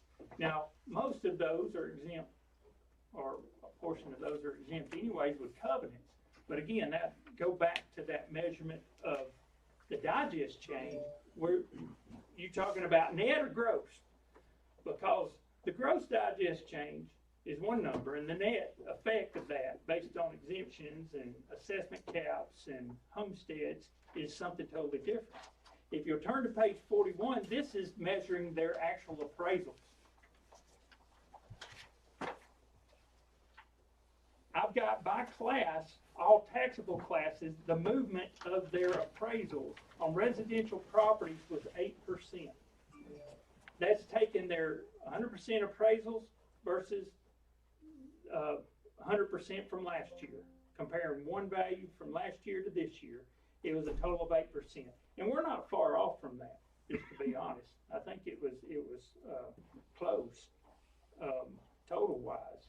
But I've got it broken out by class and what the movement was of their total 100% appraisal. But down at the bottom, it shows the number of parcels that went up, that stayed the same, and that went down. Only 1% of your properties, or 123 of the properties, actually decreased in value. That might have been splits or combinations, properties going to zero. 5,315, or 35% of them, stayed the same.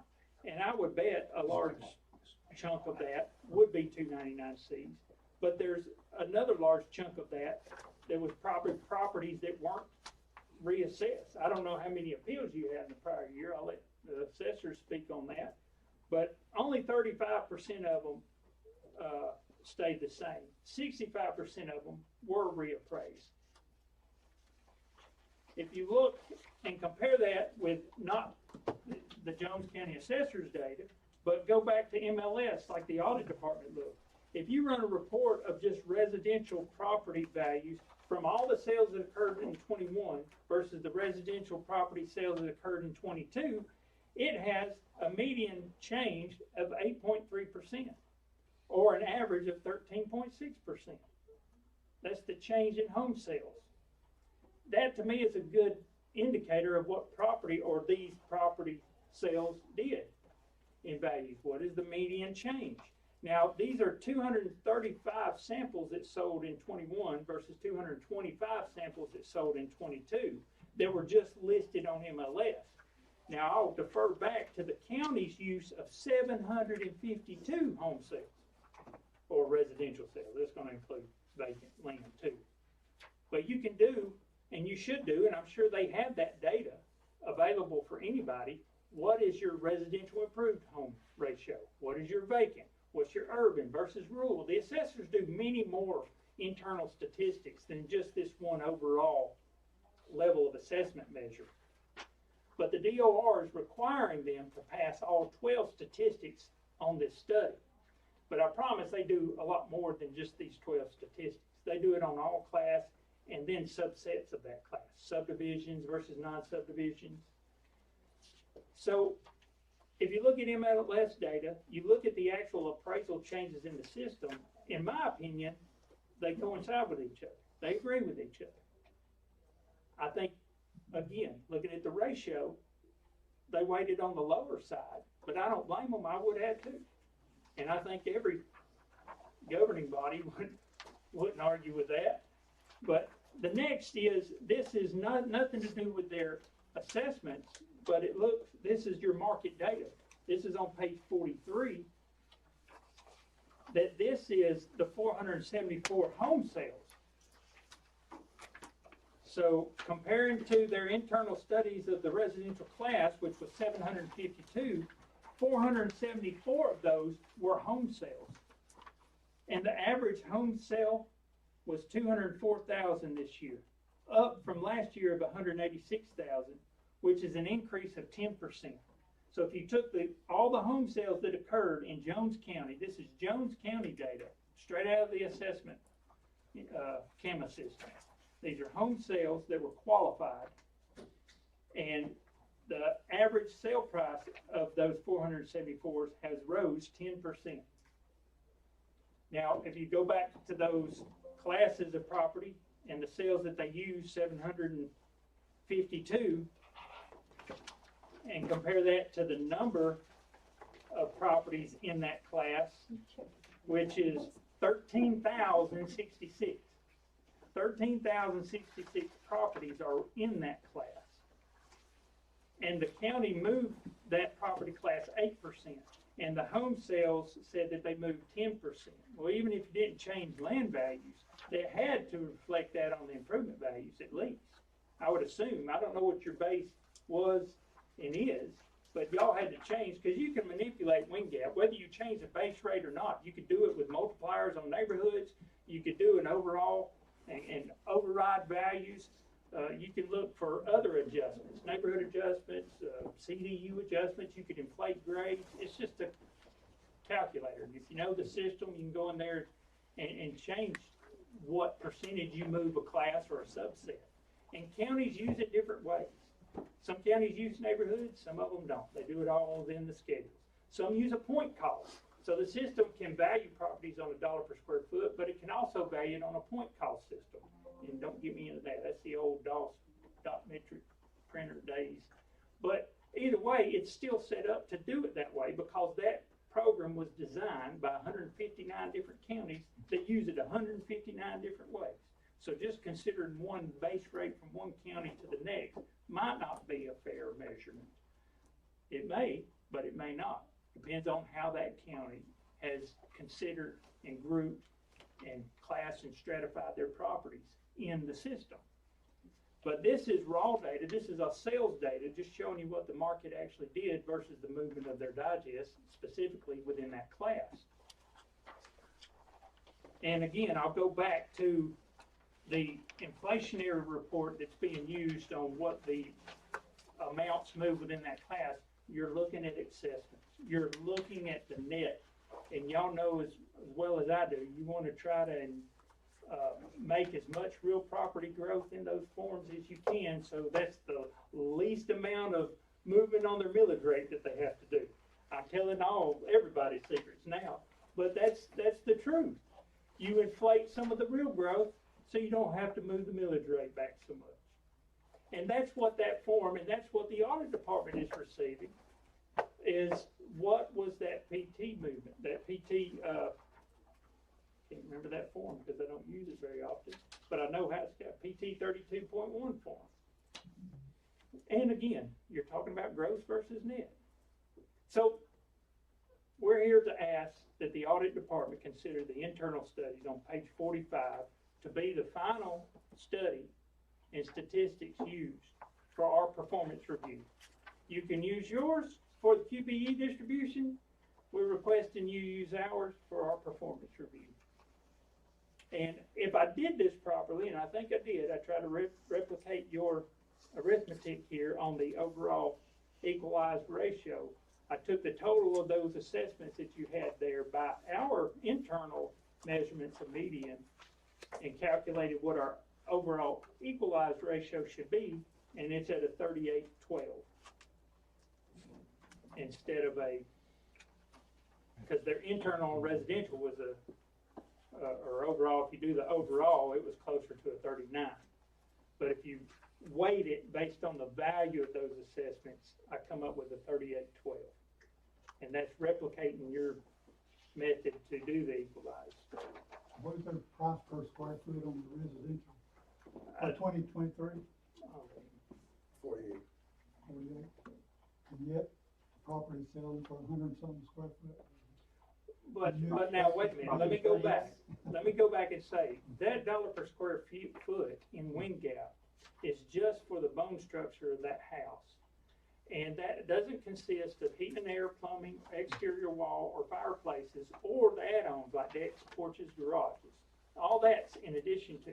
Now, they could have 48 on that base dollar per square foot, but then they could also have an adjustment in their point cost or the neighborhood that would inflate that overall residential improvement value, that's what they have. So just looking at that $48 a square foot is not an accurate, what is the total? Okay, do y'all have something that shows what it is after the point cost? I think a better analysis would be take their appraisals on those 22 sales and the other R1, just the R1's urban land. Let's restrict it down to urban land, R1 properties. Take the total value divided by the heated area on the assessments versus the sale price. I think that would be a fairer measurement of, because you're in the same class and strata of properties, and all of the urban would be your primarily subdivisions and urban. Rural land wouldn't be a factor. The dollar per square foot would make more sense. That to me would be a fairer measurement whether they did their job or not. Did I hear you say to use the internal assessor study for the peer review and then use? No, I never said peer review. I thought that's what I heard. No, sir. Okay, I just wanted to make sure I didn't hear that because I thought I heard use the internal study for peer review. For their performance. Performance, okay, performance review. Yeah, different measurement there. Stand corrected. And then use ours for the QBE? Sure. Okay. Now, how's that gonna affect the QBE? I don't agree with the it. answer to that. Yeah. I just wanted to make sure I heard Now, let me separation. make a point too. I still stand on this hill that your code section is in conflict with itself, that your study and the results is artificially inflating their digest. And I go and I state that based on the last couple of years of these appeals and looked at what I just went back and said, what does this movement of this ratio actually do? Why does it QBE? Why does that even matter? It shouldn't matter to us, and it don't really, but it matters to all taxpayers and anybody that pays into the school system. Yes. Because 1 point movement on this could be millions taken away or given to a specific school system. That's right. It's a very important number in calculation. And when I look back last year compared to the year before, where this same methodology caused Ringgold, Georgia to be worth billions more than Dalton, Georgia, Right. it blew my mind. I said, okay, Wake up call. something's wrong. When I go back to that first ratio where the audit, this came out in 2020 in Union County, and they had us, after a complete reevaluation, the statistics, by the way, are found on page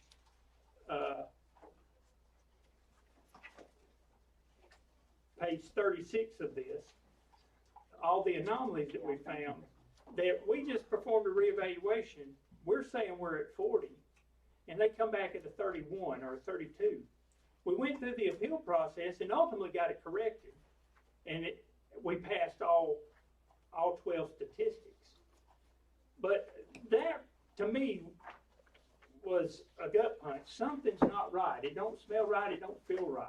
I understand what the goal is and the difference in the studies. I understand that they're trying to conform to their code section. We're trying to conform to our code section.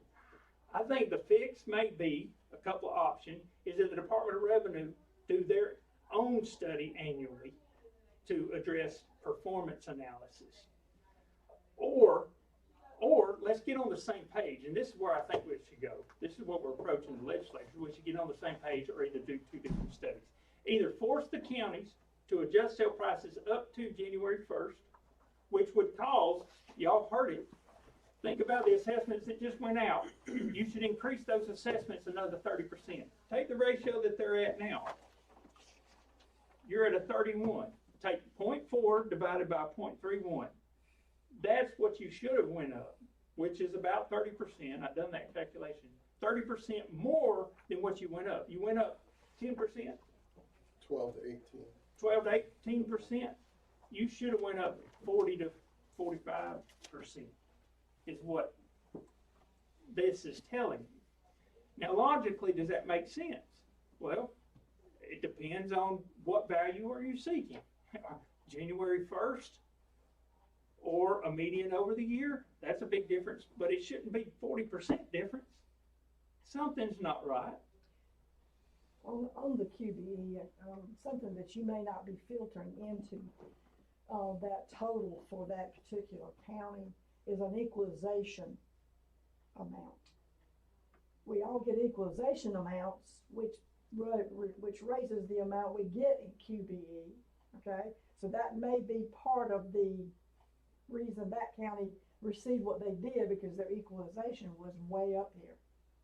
So I don't know if that has an effect or not, but it's certainly a question you can ask to find out, because it gives reason to why it went up and others go down. Yeah. I started down that path and quickly turned around because I can imagine I've why. caused enough problems. I'm sticking with I know. the issue that the Department of Revenue Well, just for your uses this understanding, there's study an equalization that gets counted into as a that. performance. Yes, That's part of what we're trying to come up with, is Right. what is that overall Right. value of the county? Right. And we're trying to look at 159 counties using the same methodology, looking at those sales, seeing where their overall assessment level is. well, I would not suggest using the formula that QBE uses, because many counties are way under where their equalization should be, okay? So with all this recent change, all the shift with 2020 to 2023, with all these digest increases, Oh, I know. it's totally shuffled the deck I know. from what we used to see year over year. You know, this county would be here, this county would be here. Like you said, equalization values have changed for everybody. Yeah. So that changes the whole Percent- mix. the whole So there's- picture. There's two things going on here. We're trying to, the counties are turning in these digests, and before these counties just turn in these digests to the Department of Education, when they say, hey, our digest is worth $2 billion, we come in and look at the sales and say, no, you're actually got $2.5 billion worth of value. So we do that for all 159 counties. That's the equalization part of it. Right. So QBE can see, because they're about to bill all these counties Right. based on that value. Instead of $2 billion, we're saying it's worth $2.5 billion. So that's where the county, that $5 million share, they're going to pay on that. And then on the flip side, depending on where those values are, as far as the monies that counties are getting back. Right. How much? So, you know, it's a pool of money that all these counties are paying into it, and everybody support it, that they all pay, you know, their fair share into it. So that's where today, you know, we can have two counties. One county says, hey, we're at a 39 ratio. So the county says, we're at a 39 ratio. And then we look at the sales. Yes, that county's in fact looking at sales after the first. Yeah, your assessment levels are at that 39 assessment level, but your level of assessment, no, we're still seeing it at 35. So I'm not. So I've got to present to y'all data. This is their internal ratios that the Board of Assessors approved for the notices, using those number of samples: 16 commercial samples, 50 ag samples, and 752 residential samples. This is the internal studies that they did, and you can see, as you're aware, that there are ratios in here greater than 40. I have a couple of questions And so- about those. You said, so these are 2022 sales, correct? You said 752 residential, 752 residential. and those are FM, LM? FM and LM. It's all residential class, so it'll be rural and urban. So I'm having a hard time understanding how you came up with 752 fair market sales in 2022 for Jones County, when there were actually only 678 sales recorded in the clerk's office that contained monetary value.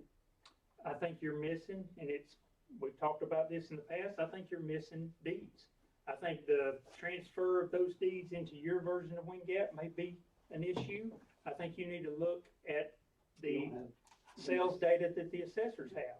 We have a list. Come straight from the clerk. Yeah, we're not picking these We're not going sales. into. We're not picking them either. It's every sale that comes back and that is qualified, which means it has to meet the criteria, an arm's length transaction, but we have to consider bank sales, all of those, what a normal appraiser So it would doesn't seem call. like you picked out any, I Multi-parcel. mean, that many sales That come seems in like to start raw with. You've data. got personal property, Yeah. you've got related, you've got No. adjoining. No, But I mean, I didn't even have 752, period. yeah, Once I took out the ones that were $0 sale price, we were Yeah, left with this is- 678. this is not the only county. It's every county I've analyzed. You guys are about 50% or less of the number of samples that the counties have As we've used, gone and not through. just in This Georgia. is not the samples we used. This is what was recorded Yeah. in the clerk's office. Yeah.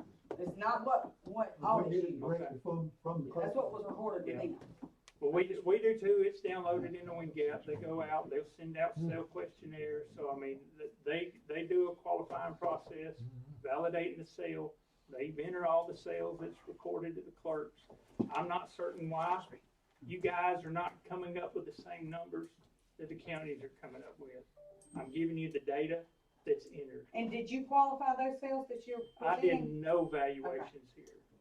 I'm just assisting with the appeal. As far as when we're looking at our sales in 2023, we're taking into consideration, personal property, adjoining, related, so that's part of the sales qualifying. That would show less sales in 2023. Which is the same thing the county does, same sales qualifying process. And anything under appeal, anything that comes in that we can say, hey, this is a frozen value. I don't wanna use that, so we're trying to find the best sales that we can, looking at sales after the first to compare to that county's January 1, 2023 assessment. Also keep in mind, there's properties, new construction that's coming in on the 2022 side, so that the property that just got built in June, brand new house that sold, the county's gonna pick that up, it's gonna be close to fair market value. That's that new construction, so that's one more sale that they're picking up. But again, we're trying to look at that 2023 assessment value as of January 1 and the date of sale and make sure nothing changed in between there. Improvements, remodeling, some of that stuff, we identified that some things have changed, we kicked that out. Yeah. Whereas on the side of the county, that's a 2022 sale, they picked up all of that when they go out there to do that reval, and that's why they've increased it. They remodeled the kitchen, they remodeled the bathroom, so that's why they've got to increase it that next year. I'll just say too on that, I'd like to leave y'all with that copy. You can look through the sales. I'll do my best to give you spreadsheets, because I know y'all are like me. Don't hand me paper or Yeah, PDF. I can Much I rather can a turn a spreadsheet. PDF into a spreadsheet. I've learned that. Much rather a spreadsheet. But I've got the backup of their AY 23, so I can give you their assessments or their current values, appraisals, and we can pull every sale and sample that's on this list. I mean, I honestly, I was looking at it, I was just looking at it as you were talking. Just being realistic, there is no way that we can use the 2022 sales for Jones Absolutely. County and not for the rest of the state. Absolutely, you So- can. Your code section does not restrict y'all from using the same samples we do. It was only the Our fact code that the section does restrict us No. from treating one county differently than another. and you wouldn't be if you use the same methodology statewide, just like you're doing now. You could use the same samples that we would do. It's unfortunate that you don't agree that all the counties are legislatively capped at a 40 ratio. I don't know why that's an issue. It's not something you did, nor any assessor did. It's what the legislatures did. So just because you didn't like the results of your study, you changed the methodology. That's what's upsetting to a lot Only of people. 99.99%. I don't take it personal, because I don't think, Absolutely. I don't know, but I don't think he had much to do with it. But I think it was all Todd Pascal, and at the time, the regime there had changed that code section of his to do that. I don't agree with that, or does any of the assessors. It's not taxpayer friendly. My company is staffed with we're close to 10 revenue agents and audit appraisers, and they all are in agreements. They were in these meetings at the state level. That is not the intent, is to inflate values to January 1st, nor was that ever taught or used the audit department changed this study back in 2014 due to the change in the 346 in 2010 as a result of all the counties receiving a 40 ratio. And you can't deny that. That's a problem. Why is it a problem? Why How is do you it, you don't How do you like it all? equalize school funding when everybody's Why got is the that a same problem? numbers? Who says it's unequalized? Who makes the determination So if school says, funding's okay, equal you or know, not? there's three different ways here. There's another way you can look And now at it you're confusing after the subject. Get back to, January 1. no, We're now just trying to you're figure confusing out. the subject. The point was, if every county in the state was at a 40, why is that an issue? Is that an Because issue? you cannot equalize state funding, state school funding if everybody's got the same Same, that's right. level. There's Why? no way to equalize funding. So if, just hypothetically, let's just play pretend for a minute. If every assessor in the state did exactly to the jot and tittle of what they're supposed to do, Shot and killed. they would, number one. But let's just hypothetically say their assessments created a 40 ratio statewide. They're perfect. They're perfect. Why is that an issue? Because you yourself said that no appraisal is going to be perfect. Right? Well, Okay. they are in this. Now let's throw scenario. the law says you have to do that. So we don't like it, we don't agree with it. But the law created that. There is the conflict. That's why on HB 581, when the lawmaker said, why can't audits in the counties get on the same page? We said, Right. take out SB 346, and then we can go back to using that same data. That's not gonna fix the problem because your code section is still requiring you to adjust the sale prices up to or back to January 1st. If I see a trend. January first, that's You the just rate of said that taxation. that's the You don't difference find I've noticed the January. last year or two, we've been going over this, is we're having to use sales after the first. It says So you I shall, have you to shall trend. adjust. Yeah, I have You to trend. shall, that's what your code section Because says. I'm using sales after the first. But if I start using your same sales, we asked the county last year how many counties trended, they didn't, because all the way through the years, those sales are We coming can't. in, they're making their adjustments, they start off in June, or But we they start can't. off We're with a 25 restricted ratio. to They three. make their adjustments, that's basically their way of trending, they've seen all the sales, they've made their adjustments as Right. of January 1, here's our value, so we go back to using those same sales, just like we did prior to 2014. It's, the trend is, in a way, gets, you know, if the county is keeping up with fair market value like they should, the trend is kind of a wash. I see it when I look at the before ratios of the county, and after they come in with those sales, the trend gets wiped out. So in a way, I mean, I understand it more after going through it with you last year, looking at trending and stuff, so I think it's gonna be better than what the counties are thinking when we go back using those same sales, is, you know, the counties have already made their adjustment through the year, with new construction coming in, or new remodeling coming in, so they're making those adjustments, and, you know, some of the counties I've looked at, I don't see trending being an issue. You said something, I think I misunderstood. You said we should use the appraised value instead of the assessment from the digest? But is that For what, performance review. Well, I mean, That's the only way, I think, in my opinion, that you could do a proper performance of the office, whether the Board of Assessors and the appraiser staff and chief appraisers and consultants did their job properly or not. You should do a ratio study based on their appraisals, not the net assessments. well, the assessment does reflect the appraisal, I mean, this. Yeah, but it's different within each class based on the exemption it's receiving. No, Yes. no. Yes. The exemptions are not, the exemptions are taken off of the assessment. No, The so, assessment is some of what those they are- have set as fair market value, except in the case of SB 346. that's right, they're That's capped the at only 40. time. So half of the samples would be legislatively capped. Half of them would not be capped. And the answer to your question is that the law does not allow us to use anything besides the assessment. I know. I completely agree. that's the And I taxable think- billable amount. I think that's important to Well, it's continue before. that when you're doing an equalization, because that's really the net taxable that county received, is based on those assessments. So I agree, there should be an assessment ratio for the QBE, but there should be a performance ratio, which should be the appraisal, uncapped, based on their internal performance. So, I mean, that's what I'm arguing in our little group. Some's arguing one way or the other. I think, no, it should be two different performance. The performance review should be something totally different than this equalization. Even IAAO says an equalization cannot be used as a performance review. And if you think about it, if one county has a greater exemption than another, that overall inflationary change in that county is going to be drastically different. We saw that in one that had the homestead freeze, and then rather than one that didn't. Your percentage of change, we showed in the last year appeal that both of those counties went up the same amount, but what was proposed in your argument that one county only went up about 0.5% of the other county. But I showed you the difference in that homestead freeze amount, which triggered the huge exemption. So that's the big difference between a net assessment and a gross assessment.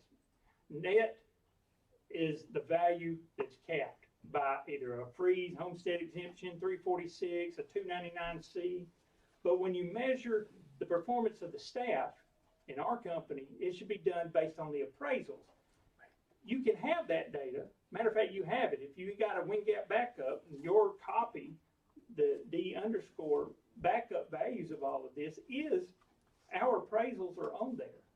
You could take those numbers and run the same analysis and come up with an appraisal study versus an assessment study for distribution performance. Now, I don't think y'all should be in the business for performance. I think that should be back on the backs of the Department of Revenue to determine that.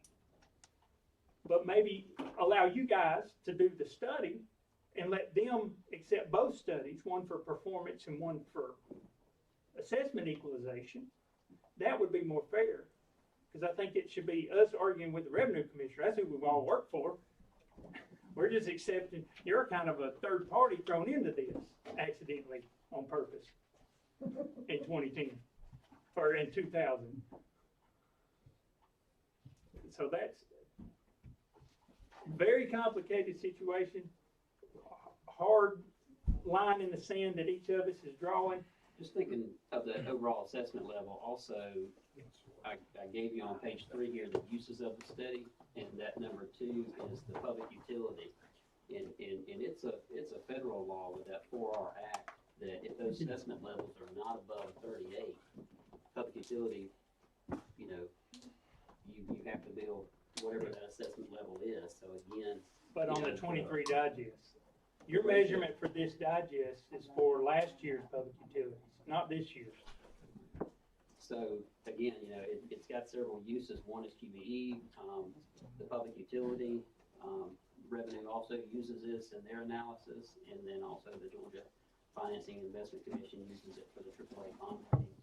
But again, it's just we're getting back to the 100% value. So would there be any, with that AAA bond rating, would there be any incentives for the state to inflate digest?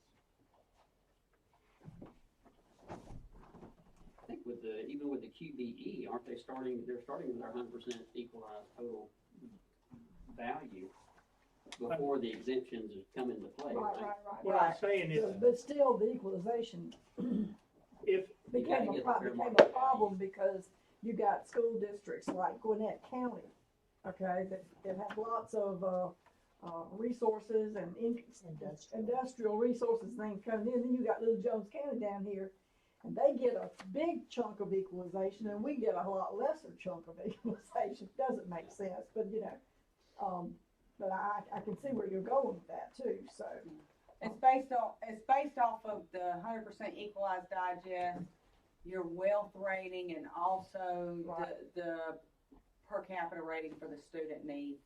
right, it's got to be something that's being deducted from that 100%, and maybe Gwinnett. Your County- exemptions are deducted That's from your right, 100%. that's right. I'll defer to the university, Georgia State University done a review of the QBE and this whole ratio issue. It was done for the Cherokee County Board of I Commissioners remember that. and was published. I highly recommend looking into that to discover for yourself what all it's used for and how many departments in each county provides to that change in revenue distribution. Right. But back to the bond rating for the insurance, I'm assuming, while, you know, Georgia's a AAA bond rated state, would Georgia be incentivized for increasing total digest? Would that increase their bond rating? Or if their total digest statewide was lower, would that affect the bond rating?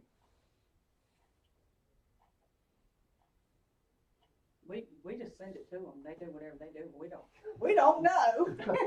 Well, I'm just We're curious pretty uneducated in that part.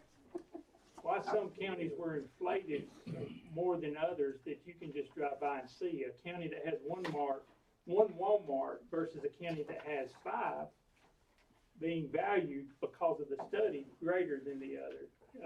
It didn't make sense. I mean, I think on this Georgia MLS, I mean, you stated there in 2022, that median value for Jones County was 204. So that kind of backs up what I was showing in the blue line with the 2022 median assessments at 150. The red line where your 2023 assessments is just above 175, but all your sales are up here over the $200,000 mark. To me, that's where your 2023 assessment should have been. That's what we keep coming back to. So it's not that, you know, all of a sudden all these counties are failing. It's all of a sudden what I showed was from 2020 to 2023, this market has drastically increased. I think in 08. They're failing because of the change that the 274 caused to your internal study. Your internal study prior to 2010 was exactly like ours and exactly like the Department of Revenue. They performed it just like we did internally. You guys did it the same way.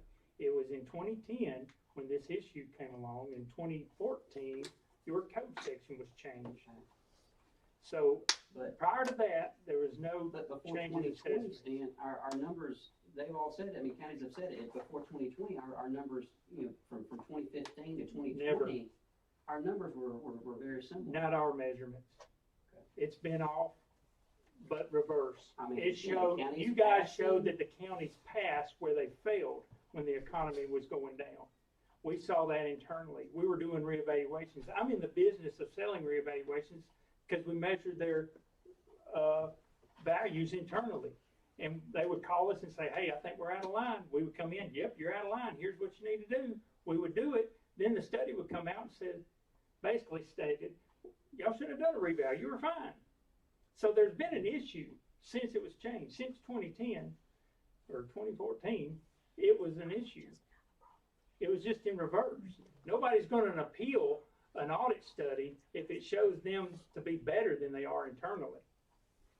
We had counties that we are under contract with doing future reappraisals that we knew they failed, and yet the study come out and it said that they passed.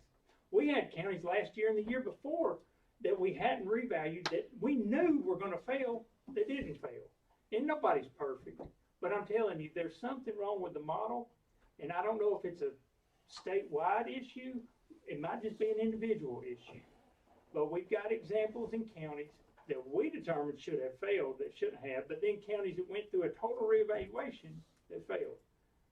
And it's the model is not agreeing with all the assessors in the state, and that's obvious by all the counties that have failed. And so we have to appeal, and we just agree to disagree.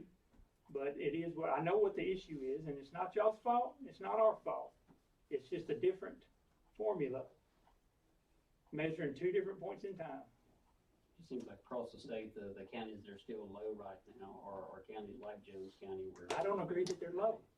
They're not low. I mean, when you look at the fourth quarter in 2022 and your internal ratio is 37-38, and you look at those will be adjusted for next year. Okay, when you look at January, February sales, why are they coming in 32-33? Because we're not going by January That's the 1st. problem. And another alternative method, and we proved this last year and the year before, an alternative method to test whether you're doing the right thing or not is to run, IAAO recommends doing this because you eliminate this subjective trending factor. It eliminates any kind of sales adjustments. Is you do a sales ratio that spans the effective date. If you're, Ed said on January 1st, do a sales ratio that spans the effective date. 6 months before and 6 months after, untrended, that's the measurement you should do. And we've done that and showed in some counties, a lot of them align, but in some counties, we did that and it showed that your study did not align. So again, I don't wanna say it's a statewide issue, but we have counties and pockets, we're gonna have that too. You can poke holes in all of our If I appraisals. pick up your pre-6 months leaving January 1, you're 37, 38. If I look at your after January 1, you're down in the 30s. So I You think got that, any- no, I think that's it. I think we covered it all. I think, we said what we came to say. Hopefully the commissioners have, understood this a little bit better, about, the process and what's done in the study. And so, I'd just like to say we're going in the right direction. We're getting there and we know what we need to do.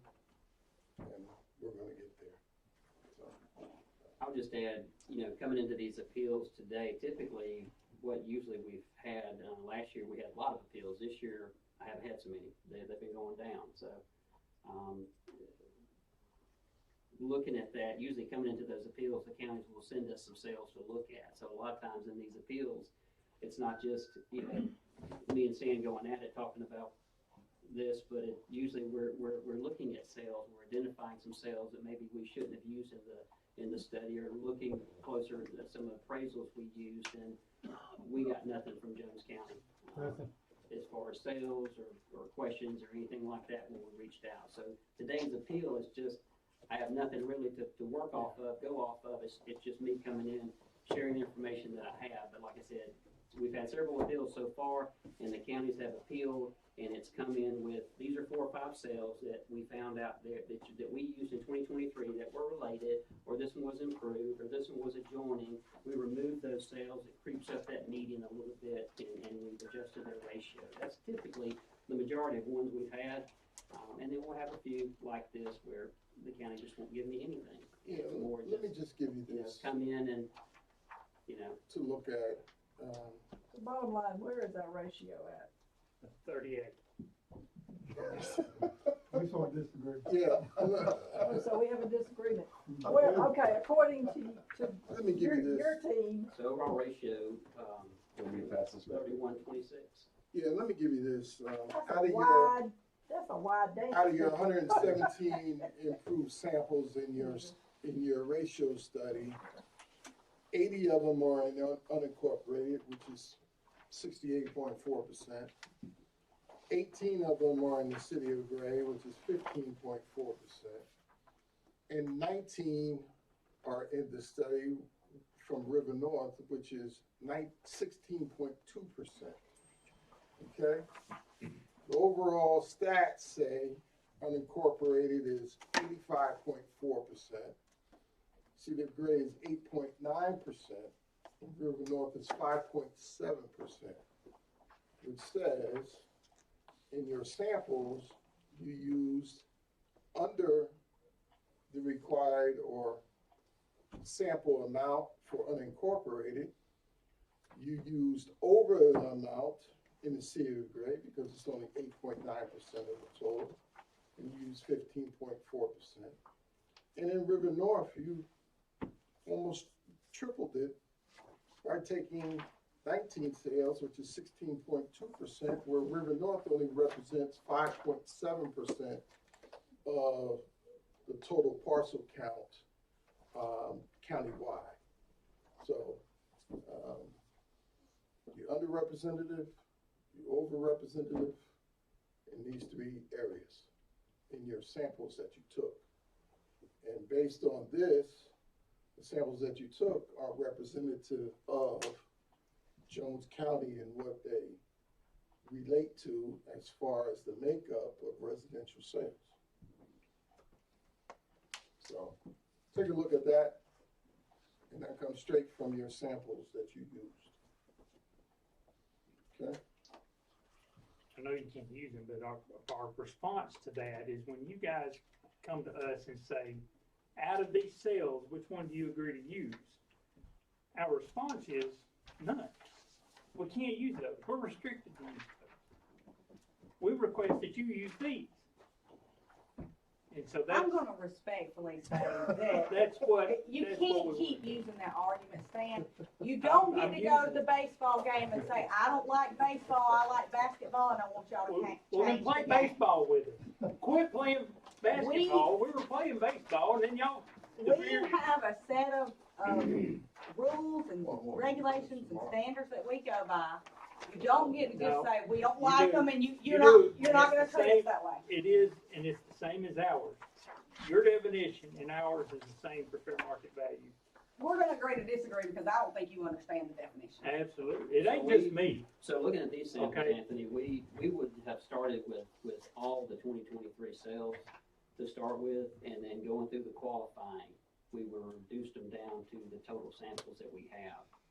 And as far as those percentages, I mean, as far as ratio studies, if across all these properties, if the overall median is the same, you know, whether we've got more percentage or less percentage, if your median is the same across all those. Yeah, Lee, like I said, I understand what you're saying, but you have to understand, you have to take a representative amount of the different districts in your ratio study. And you overcompensated for the city of Gray, you So I guess the fix overcompensated would be just to for River, randomly, for River North. That's I what, mean, in some of that's, these cases, I had that's no what it more says. qualified sales than what we had, so. out of 690 sales, Lee, come on. But you Or look at 700 qualified- sales, The come on, problem Lee. was, I just don't, I have a problem with not disqualifying, keeping so many of them qualified. It's a simple statistical analysis. You're just overrepresenting in certain districts that aren't represented. But you're, and again, you're supposed to have fair market value uniformity across your whole entire digest. You know, all these property values should be assessed at the same level of assessment. And I would argue that they are. And all we're asking For is that 23. you take a representative amount in your samples that you choose. That's all. That's all we're saying. So I think it's important to note that we're not choosing samples. We didn't know. We get all of the samples in from the clerk's authorities, and then they start out as all being in, and then they come out if they don't meet this criteria, or if they meet a deletion criteria. Like we take out splits, we take out related, personal property included, additional interest, the list goes on and on. So what you're left with is what wasn't excluded as a deleted sale or not market sale. Wow. So do you have any that you have looked at, the 2023 sales that are in our study, that you would like for us to consider deleting, or anything that we've deleted that you would like us to consider adding back in? There are some that need to be deleted. There are some here that are Just print out a FMLM report. are rental properties. There are some, properties that's been renovated. And I have probably 22 properties here. Let me take a look at them. There you go. I'm gonna let Robbie, And most of he'll those, be the one working on. take a look at them, and most of them have been renovated. Most of those have been, there are some in there that are rental properties because they have no homestead exemption on them. And these are active in the study? Yeah. Okay. Those come straight out for your study. Okay, Because I went through a number of them and removed a pretty significant Take a number look of at ones those. that have been renovated. There are a lot in there that are rentals. And there are a lot in there that have been renovated. Now, the average, I took a sample of 21 sales in your study, and the median age is 1978. They're 45 years old. Now, I don't know about you, but most properties that are 45 years old, they've probably been renovated. But when were they renovated? Huh? If they were renovated over 3 years ago, then we can't remove them from the study because, I understand. you know, But we're talking a 45-year span. So, common sense says they've been renovated at some time. And like I said, the median age is 1978, and that's 21 sales from your study that are 45 years old. So. That does make it a little bit more challenging, as Cassie said, we don't know exactly when.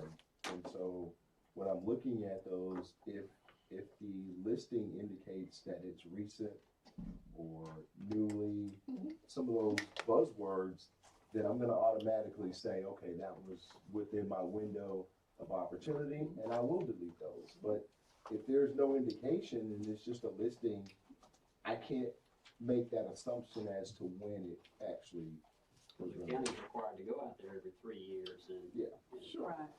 Look at, Just inspect all. take a look at it. Yeah, definitely. Well, if it's a house that say was just newly painted, they're not gonna roll one out because of That's that. not what we're saying. Yeah. That's not what we're saying. Cause that, and the reason that I asked you for that is that that's how we get anywhere from where we are. I Is understand. either we take some out or we add I some. understand, that's why I did that. You got a question? Yes, I do. Going back to early on in Stan's presentation, we started going down, talking about this, and then had to back off of it and got more into the presentation. We talked about properties that are basically put a freeze on, given a 3-year freeze. I understand if we go to the Board of Equalization, if they just come in and they have a dispute over the value, valuation of the property, do they get a 3-year freeze if they just go to the counter and it's worked out there? That's a question. Because I look at the exempt list for this county, and it's a pretty high percentage.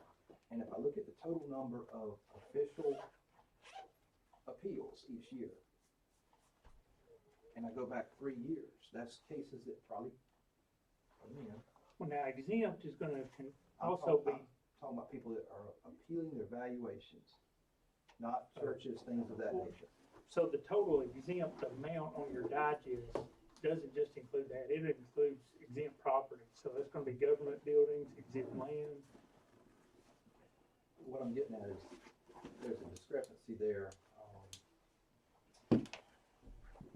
Oh, now I've looked at some of these properties, these are like homes, and they don't have 299C beside them. So my question is, say, take you in track A, you take it, you come in, I don't like the value, person, they can go to the Board of Equalization, I understand, they get 3 years at that point. Right.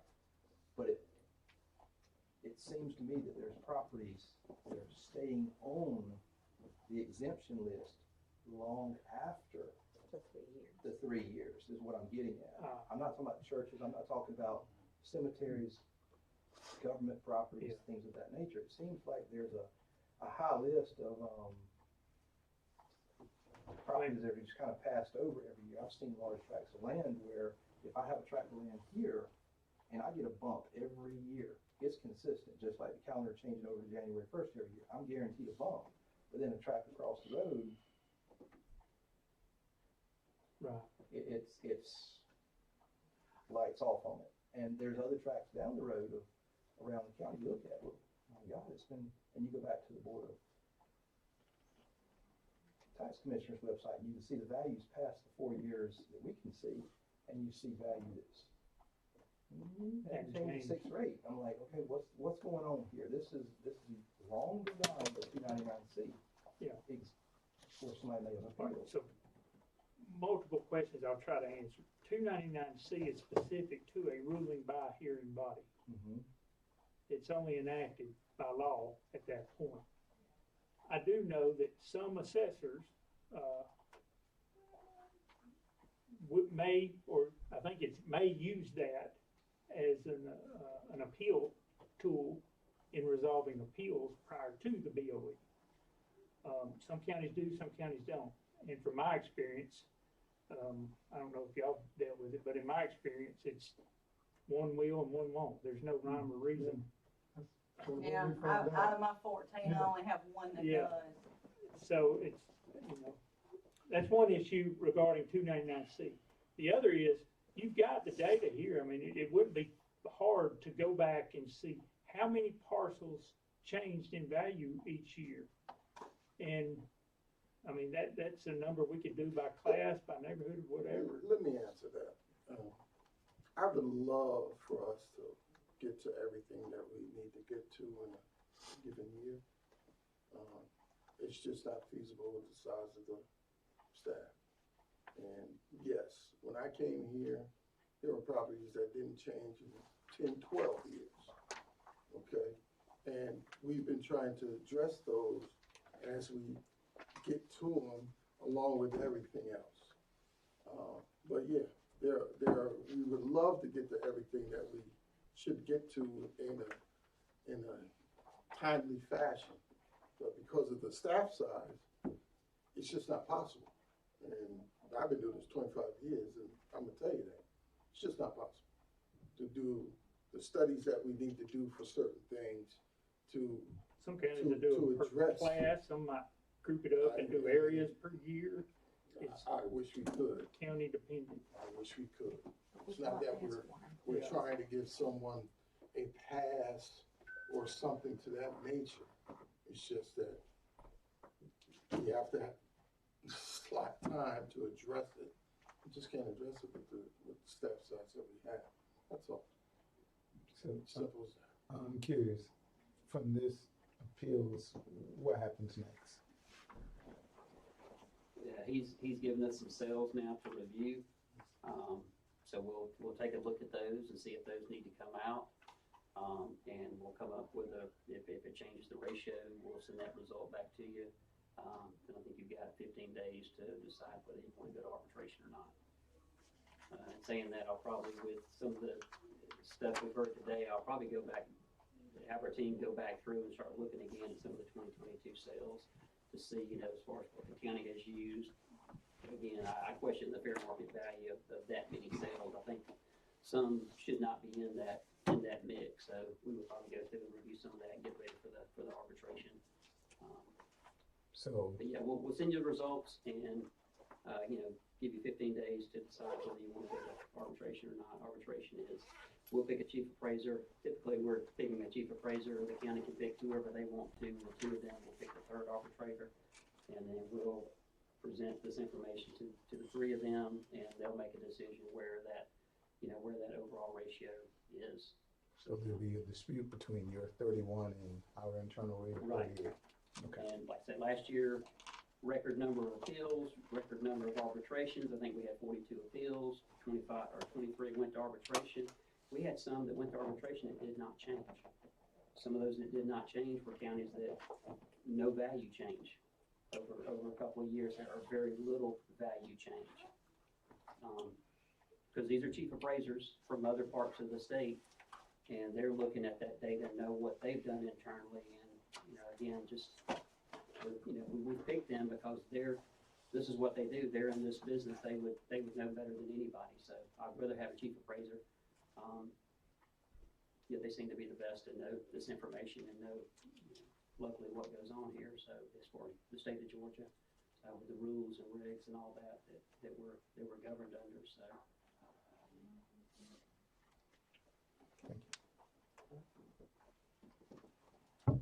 Anything else? Thank you, everybody, for coming. Thank you all. Appreciate it. Thank you. Yes.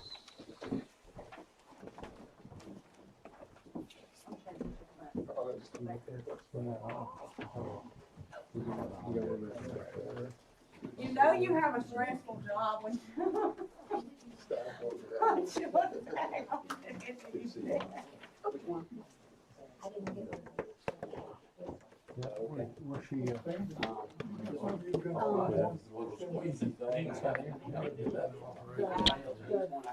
don't know, I can't even, being a chief appraiser, you little squeezy things, you'll squeeze them right together. You'll just squeeze them. The DOA, that was their actual audit.